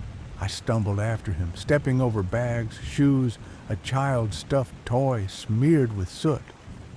The windows were shattered, jagged edges glinting in the dim light. Julian boosted me up and I crawled through, glass scraping my palms, my knees. The tunnel air hit me, cold, damp, reeking of oil and metal. Outside, the scene was apocalyptic. The derailed carriage lay like a wounded beast, its front end crumpled against the tunnel wall. The other train stood frozen, its passengers staring through their windows, faces pale with shock. I saw Evangelos, a stranger I'd later learn was on that other train, pressed against the glass, his eyes wide with terror. He'd thought we were going to collide, that his train would be crushed under ours. I couldn't blame him. The derailed carriage had skidded so close it was a miracle it hadn't. Rescuers arrived, police, firefighters, their shout echoing in the tunnel. They pulled people from the wreckage, some limping, some carried out on stretchers. I saw a woman with her leg twisted at an unnatural angle, her face contorted in pain. Julian and I helped where we could, guiding people toward the platform, but my hands were shaking, my vision blurry. Blood was everywhere, on clothes, on faces, on the tracks. A dozen or so people stumbled out, cuts and bruises marking their skin like a map of the chaos. The platform at Notre Dame de Lorette was a madhouse. Commuters who'd been waiting for trains were now witnesses, some frozen, some running to help. A man in a suit was yelling into his phone, describing the horrible noise he'd heard before the crash. A teenage girl was sobbing, clutching her mother, saying she'd seen the train flip on its side like something out of a movie. I wanted to scream, to tell them it wasn't a movie. It was real. It was happening. It was us. Hours passed in a blur. Paramedics treated the injured, 24 in total, they'd later say, with cuts, bruises, fractures. The woman with the broken leg was rushed to a hospital, her screams still ringing in my ears. Dozens more, like me, were treated for shock, wrapped in blankets, handed water we couldn't drink because our hands wouldn't stop trembling. The police chief called it a miracle, said we were lucky the derailed train hadn't slammed into the one ahead. I didn't feel lucky. I felt like I'd been chewed up and spat out by the city I loved. That night, I went home, but sleep wouldn't come. Every time I closed my eyes, I heard that noise, the howl, the crash, the screams. I saw the smoke, the blood, the glass. My sketchbook was gone, lost somewhere in the wreckage, but I didn't care. I couldn't draw, couldn't think. The metro, my lifeline, had become a monster. Days later, I learned more. The train had been going about 22 miles per hour when it derailed. A technical fault suspected as the cause. RATP, the metro's operator, said it was the first accident of its kind in 31 years. I read about Paris's deadlier history. 84 killed in the 1903 fire at Koon, 403 in a 1943 bombing. Those numbers should have put things in perspective, but they didn't. The horror wasn't in the body count. It was in the moment, the darkness, the smoke, the feeling of being trapped in a metal tomb. I tried to go back to normal.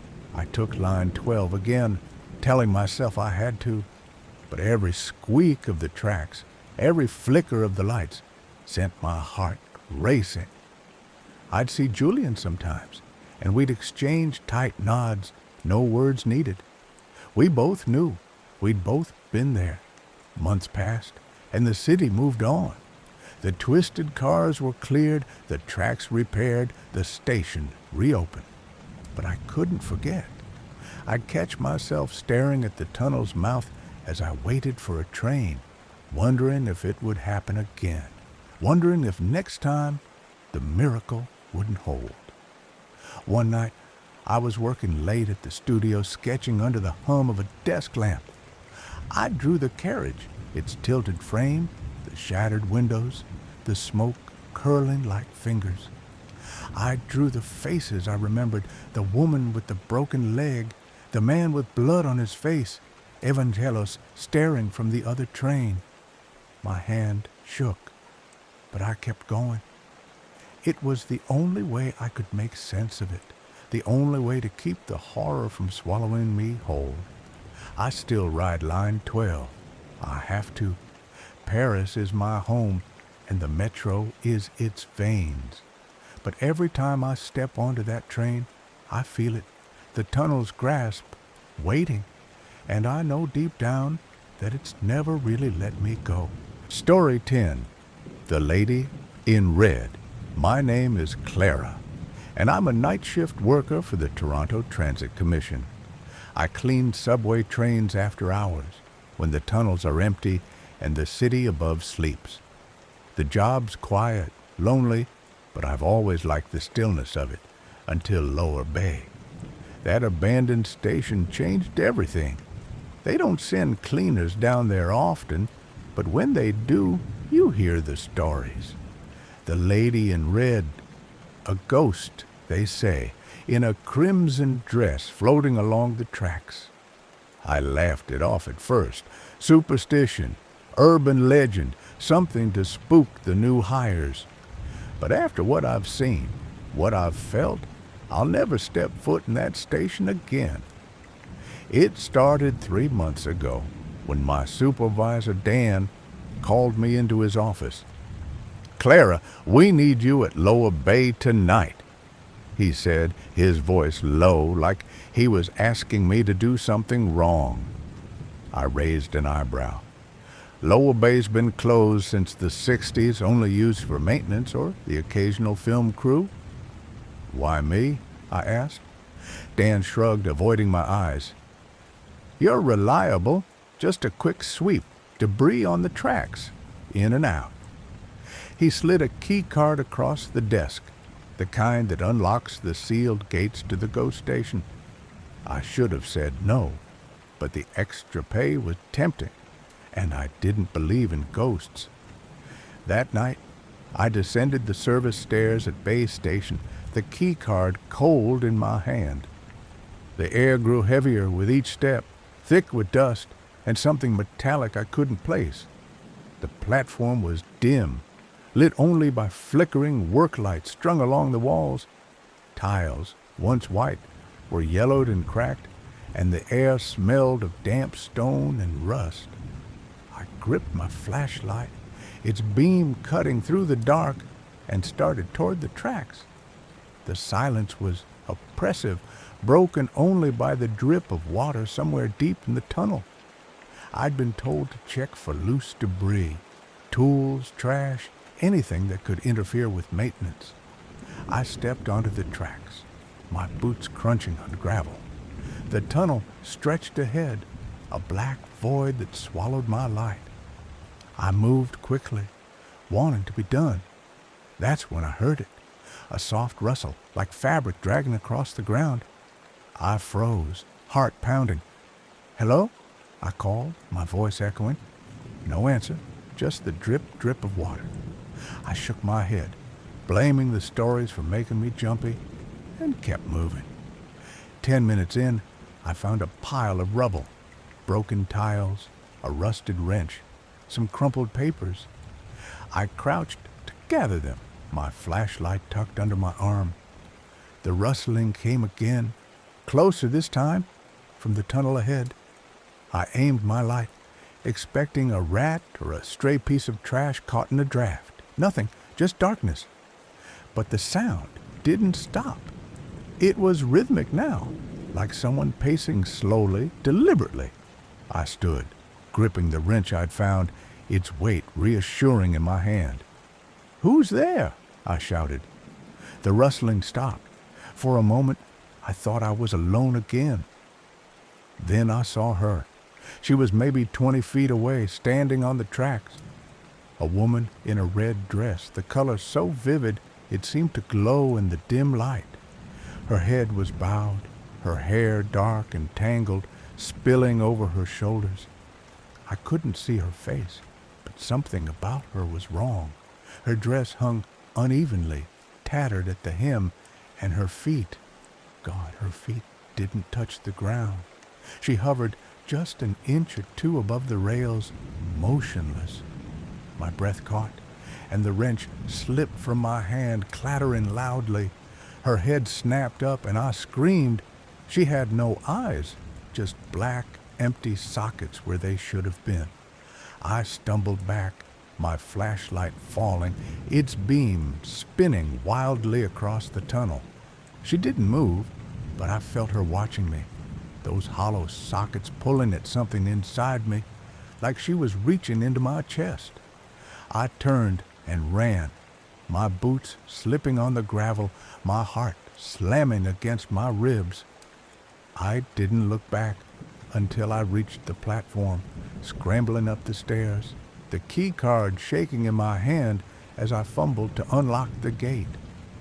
When I finally glanced over my shoulder, the tracks were empty. She was gone. I didn't tell Dan what I saw. He'd think I was crazy and I needed the job, but I couldn't sleep that night. Every time I closed my eyes, I saw her, those empty sockets, that blood-red dress. The next shift, I begged off Lower Bay, claiming I was sick. Dan gave me a look but didn't push. For a week, I avoided the tunnels altogether, sticking to surface stations. But the stories followed me. Other workers whispered about her, the lady in red, seen by cleaners, maintenance crews, even a security guard who quit after one night down there. They said she was tied to the old Potter's Field, a 19th century cemetery buried beneath the city. Thousands of bodies moved decades ago, or so they claimed. Some said not all the graves were emptied. Some said she was one of them, a forgotten soul trapped below. I thought I could move on, forget her.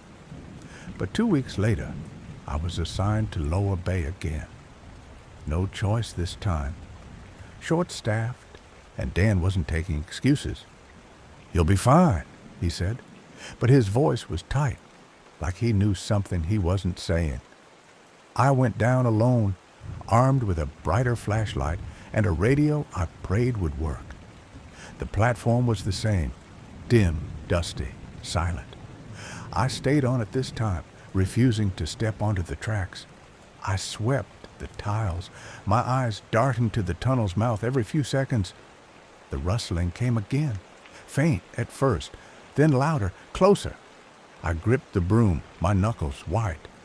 "Stay away," I whispered, more to myself than her. She appeared at the edge of the platform, not on the tracks, but right beside me, so close I could have touched her. That red dress shimmered, unnaturally bright, and her eyeless face tilted toward me. I screamed, dropping the broom, and bolted for the stairs. But the air turned thick, heavy, like wading through water. My legs slowed, and a cold pressure wrapped around my wrist, like fingers gripping me. I yanked free, my skin burning where she'd touched, and stumbled up the stairs, slamming the gate behind me. When I looked at my wrist, there was a mark, red raw, like a burn in the shape of a hand. I quit the next day. Told Dan I was done, didn't care about the money. He didn't ask why, just nodded, like he'd heard it before. I thought that was the end of it. I was wrong. A month later, I was walking home from a new job, cutting through an alley near Bay Street. It was late, the city quiet, the streetlights buzzing. I felt it before I heard it, a chill, like the air in the tunnel, and then that rustling, soft, like fabric dragging. I turned, and there she was, at the end of the alley.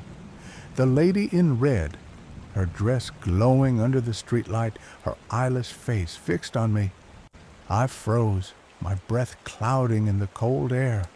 She didn't move, but the ground beneath me seemed to shift, like the alley was tilting toward her. I ran, my shoes pounding the pavement, not stopping until I was inside my apartment. Door locked, lights blazing. She didn't follow me home, but she was everywhere after that. A glimpse of red in the corner of my eyes, I rode the subway. A rustle behind me in empty stairwells. Once, in my own bathroom, the mirror fogged up, and when I wiped it clean, I swear I saw her reflection behind me, gone when I turned. I stopped sleeping, kept every light on, checked every shadow. My co-workers at the new job noticed, asked if I was okay. I couldn't tell them. Who'd believe me? Last week, I found something that made it worse. I was researching Lower Bay online, desperate for answers. An old article mentioned the Potter's Field, confirming what the workers said. Bodies buried, some never moved. But there was more. A record from 1890, a woman found dead near Bay Street. No name, no family, just a description.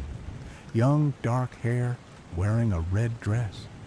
The cause of death was unclear, but the article hinted at foul play, someone pushing her into the path of a horse-drawn cart. She was buried in the Potter's Field, her grave unmarked. I closed my laptop, my hands shaking. Was that her? The lady in red, tied to the land, to the subway built over her bones? Now, I'm writing this because I can't keep it in anymore. She's still here. Last night, I woke to that rustling sound coming from my closet. I didn't look, just sat there, heart pounding until dawn. I'm moving out of Toronto next week, as far from Bay Street as I can get. But I don't know if she'll follow. I don't know if she's tied to the station, the city, or me. All I know is her eyeless face, her red dress, and the cold grip of her hand. If you're ever in Lower Bay, listen for the rustle, and if you see her, run. Don't look back.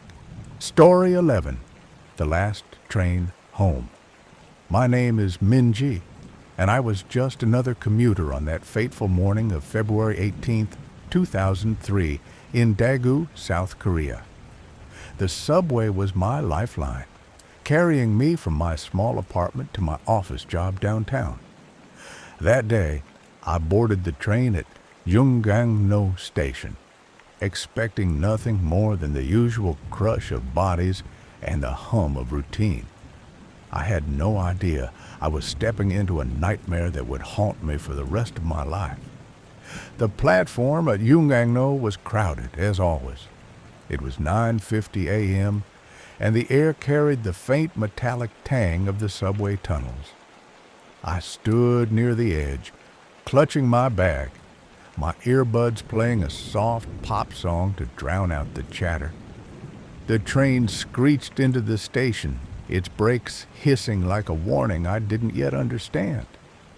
I squeezed into the first car, pressed shoulder to shoulder with strangers. The doors slid shut, and we lurched forward into the tunnel. I noticed him almost immediately, a man in his mid-40s, disheveled, standing a few feet away. He was holding 2 milk cartons, which struck me as odd. Who brings milk onto a subway? His eyes darted nervously, and his hands trembled as he clutched the cartons. I brushed it off. People in Daegu were often eccentric, and I was too focused on getting to work on time to care. Then I saw the lighter. It happened so fast. A flick of his thumb, a tiny spark, and suddenly the cartons were ablaze. The flames leapt to the seats, greedy and unstoppable, as if they'd been waiting for this moment. Black smoke curled upward, thick and choking, filling the car in seconds. The pop song in my earbuds became a distant hum as screams erupted around me. I ripped the earbuds out, my heart pounding as the reality hit. The train was on fire. People surged toward the doors, but they wouldn't open. The train was still moving, the tunnel walls a blur outside the windows. The man who started it stumbled back, his face blank, almost surprised, as if he hadn't expected the fire to grow so fast. Someone grabbed him, shouting, trying to wrestle the lighter away, but it was too late. The flames were everywhere, licking the ceiling, consuming the plastic seats. The air grew hot, unbearable, like breathing in an oven. I dropped to my knees, coughing, my eyes stinging from the smoke. A woman next to me was screaming, clawing at the window. "Break it!" someone yelled. I saw her slam her bag against the glass, but it wouldn't give. The smoke was so thick now I could barely see her, just a shadow thrashing in the haze. I crawled along the floor, desperate for cleaner air, my hands scraping against the gritty metal. Somewhere behind me, a man was shouting for his daughter, his voice breaking into sobs.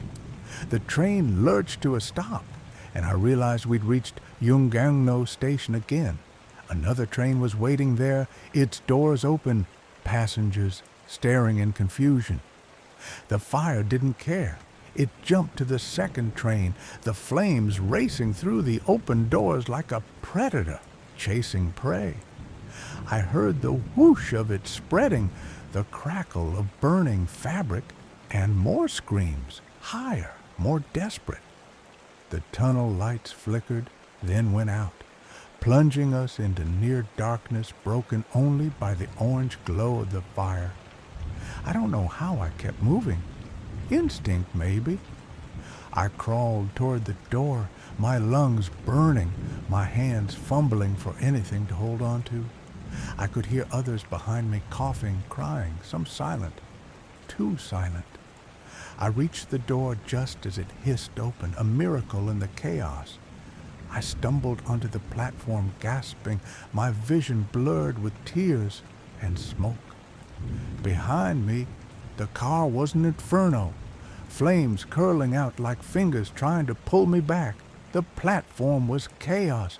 People were running, some collapsing, others dragging the injured away from the trains.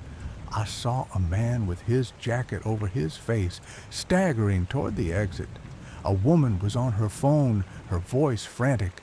"Mom, there's a fire. The doors won't open." I wanted to help her, but my legs wouldn't move. I was frozen, staring at the burning trains, the black smoke billowing up to the ceiling like a living thing. Then I saw the bodies. They were everywhere, crumpled on the platform, slumped in the train cars, some charred beyond recognition. I covered my mouth, bile rising in my throat. A young man, no older than me, lay a few feet away, his eyes wide open, staring at nothing. His hands were curled into fists, as if he'd fought the smoke until the end. I wanted to look away, but I couldn't. The sight burned into my mind, a scar I'd carry forever. The air was thick with the smell of burning plastic and something worse, something I didn't want to name. I forced myself to move, stumbling toward the stairs. My chest ached, each breath a struggle, but I kept going, driven by the need to get out, to escape the suffocating heat and the screams that echoed in my ears.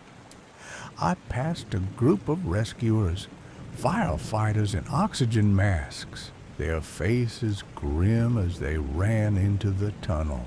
I wanted to tell them it was hopeless, that the fire was too big, but I couldn't speak. Outside, the streets were a blur of flashing lights and sirens. Helicopters thrummed overhead, their blades slicing through the morning air. Emergency workers were everywhere, pulling people from the station, laying blankets over the injured. I saw a girl no more than 16 being carried out, her face blackened with soot, her eyes closed. I didn't know if she was alive. I didn't want to know. I collapsed onto the pavement, coughing, my hands shaking uncontrollably. A paramedic knelt beside me, asking if I was hurt, but I couldn't answer. My mind was still in the train, replaying the moment the flames erupted, the moment the world turned to ash.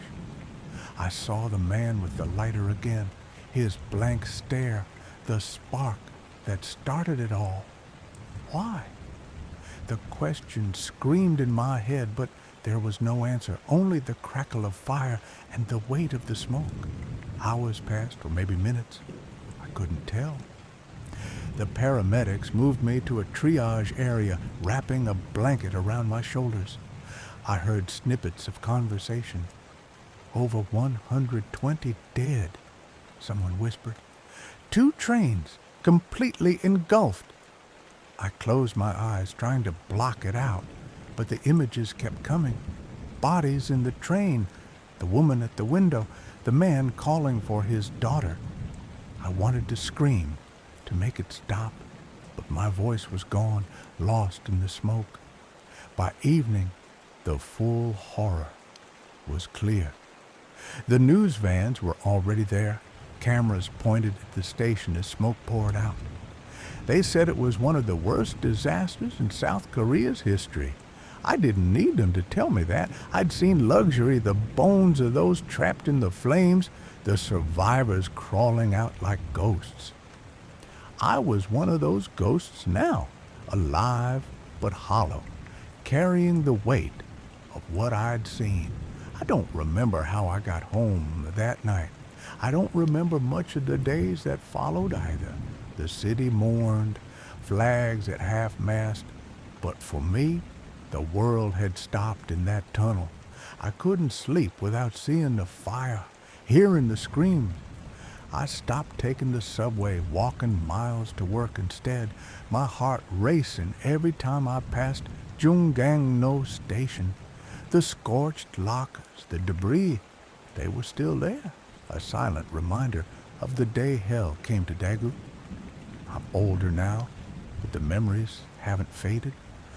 I can still feel the heat on my skin, the smoke in my lungs. I can still see the man with the lighter the moment everything changed. I don't know why he did it, and I don't think I ever will. All I know is that I survived, and so many didn't. I carry their faces with me, their voices, their final moments. And every night, when I close my eyes, I'm back on that train, crawling through the smoke, praying to make it out alive. Story 12. The Tunnel's Grasp. My name is Arena, and I've been riding the Moscow Metro's Line 3 since I was a child. Its deep tunnels, carved into the earth like veins, always felt like a second home. The hum of the trains, the flicker of lights, the cool air brushing my face, it was all familiar, safe. Park Pobedy Station, with its gleaming chandeliers and polished marble, was my daily stop, a monument to the city's pride. But on July 15th, 2014, in the pre-dawn hours, that safety shattered. The metro became something else entirely, a predator, and I was its prey. It was 5:47 a.m., and I was half asleep, my head resting against the train's window. The carriage was crowded, bodies pressed close, the air thick with the scent of damp coats and coffee breath. I was on my way to work, a data clerk at a logistics firm, my eyes heavy from a late night of spreadsheets.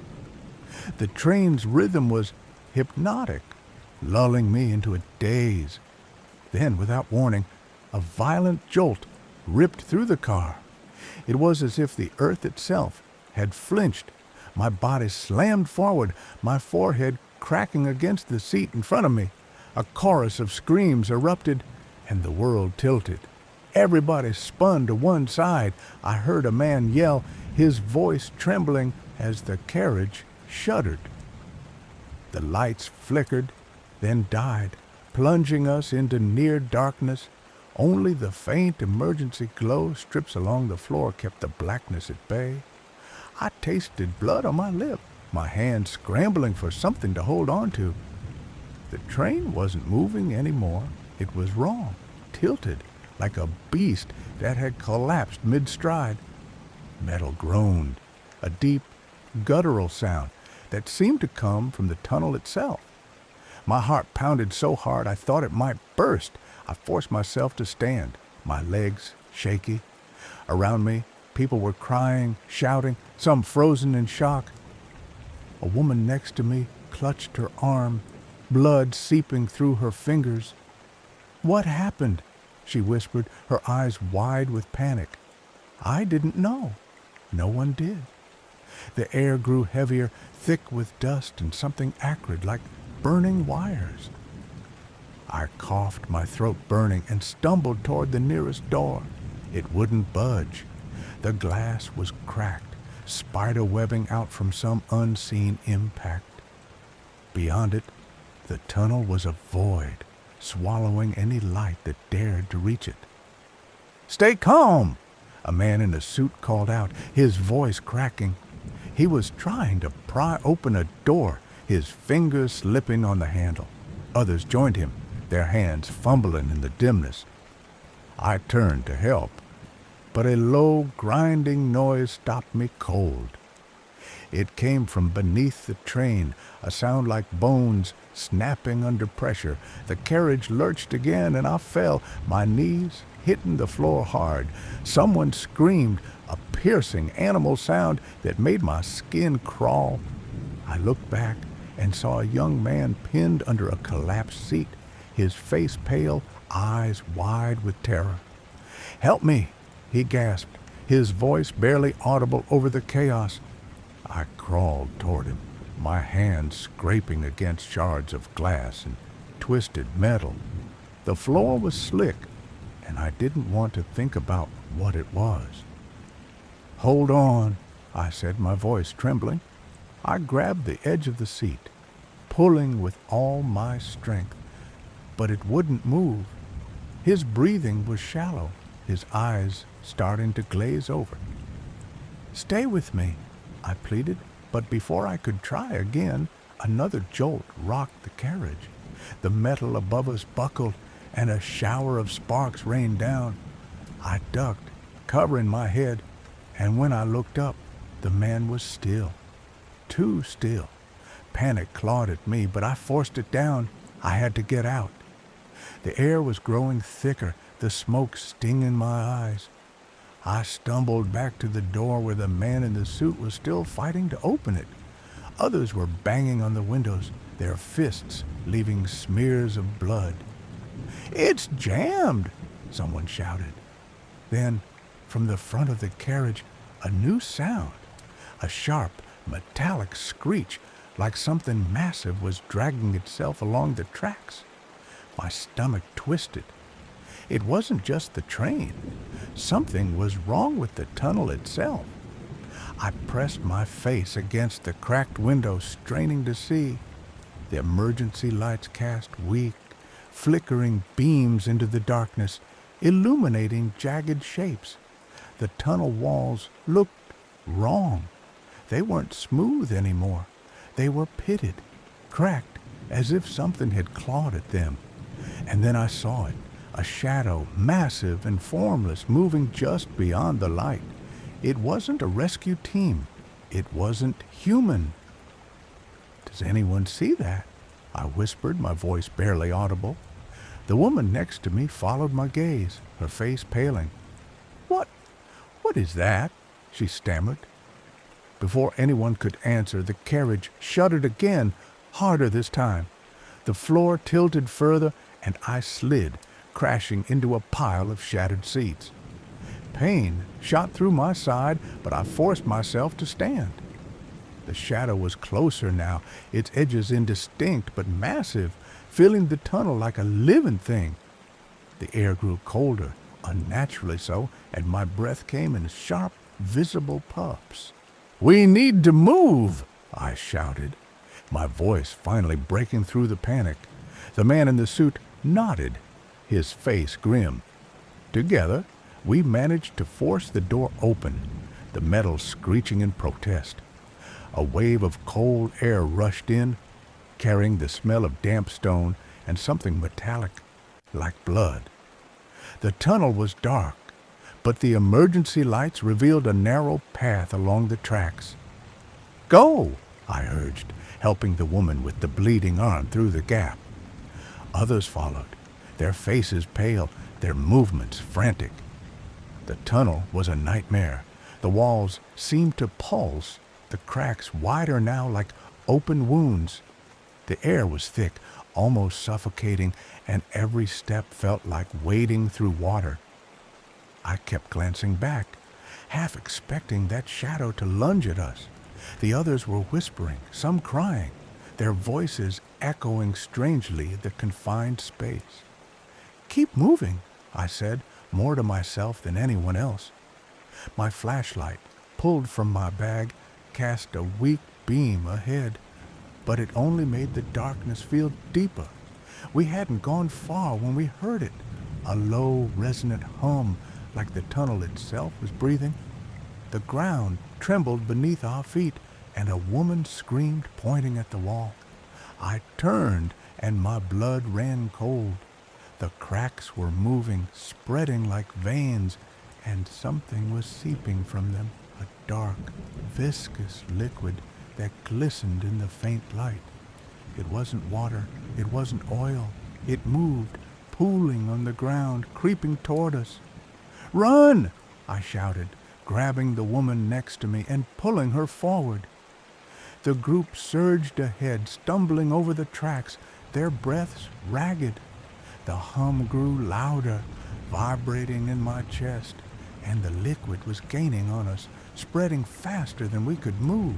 I glanced back and saw the shadow again, closer now, its edges sharpening into something almost solid. It wasn't just following us, it was herding us. The tunnel curved, and I saw a faint glow ahead. Park Pobedy station. Its chandeliers glimmered faintly, a beacon of hope. But the hum was deafening now, and the liquid was at our heels, lapping at the tracks.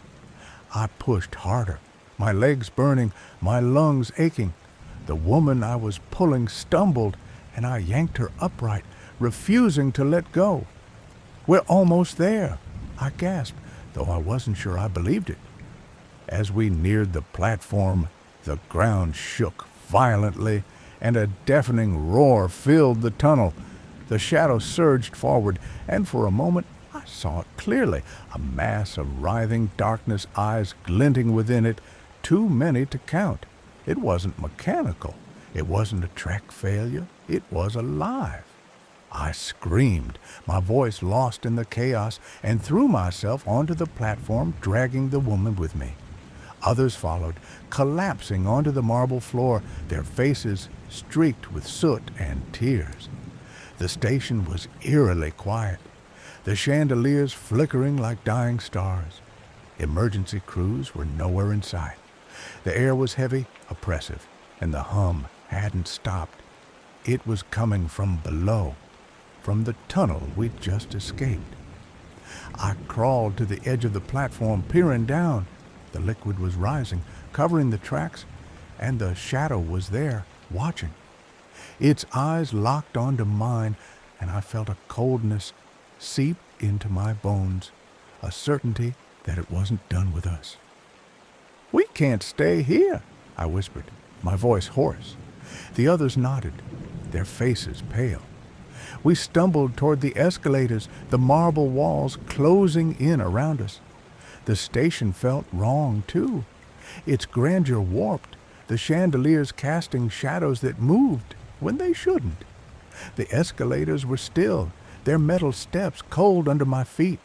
I climbed, my hands shaking, the others following close behind. Halfway up, the hum returned, louder, closer, The wall shuddered, and the liquid began to seep up the escalator, slow but relentless. I pushed harder, my breath ragged, my heart pounding. The surface was so close, I could see the faint light of dawn through the station's entrance. But the shadow was there too, its presence heavy, pressing against my mind. It didn't want us to leave. We reached the surface, bursting into the cold morning air. The street was chaos. Medics, stretchers, dazed survivors sitting on the sidewalk. I collapsed, my legs giving out, and someone handed me a bottle of water. I drank, my hands trembling, my eyes fixed on the station entrance. The hum was fainter now, but it was still there, deep in the earth, waiting. I don't ride the metro anymore. I can't. Every time I close my eyes, I see those eyes in the darkness, feel the cold grip of the tunnel. The official reports called it a derailment, a mechanical failure. They said 21 people died, 136 were injured. They didn't mention the shadow, the liquid, the hum. But I know what I saw, and I know it's still down there in the depths of Line 3, waiting for the next train to claim.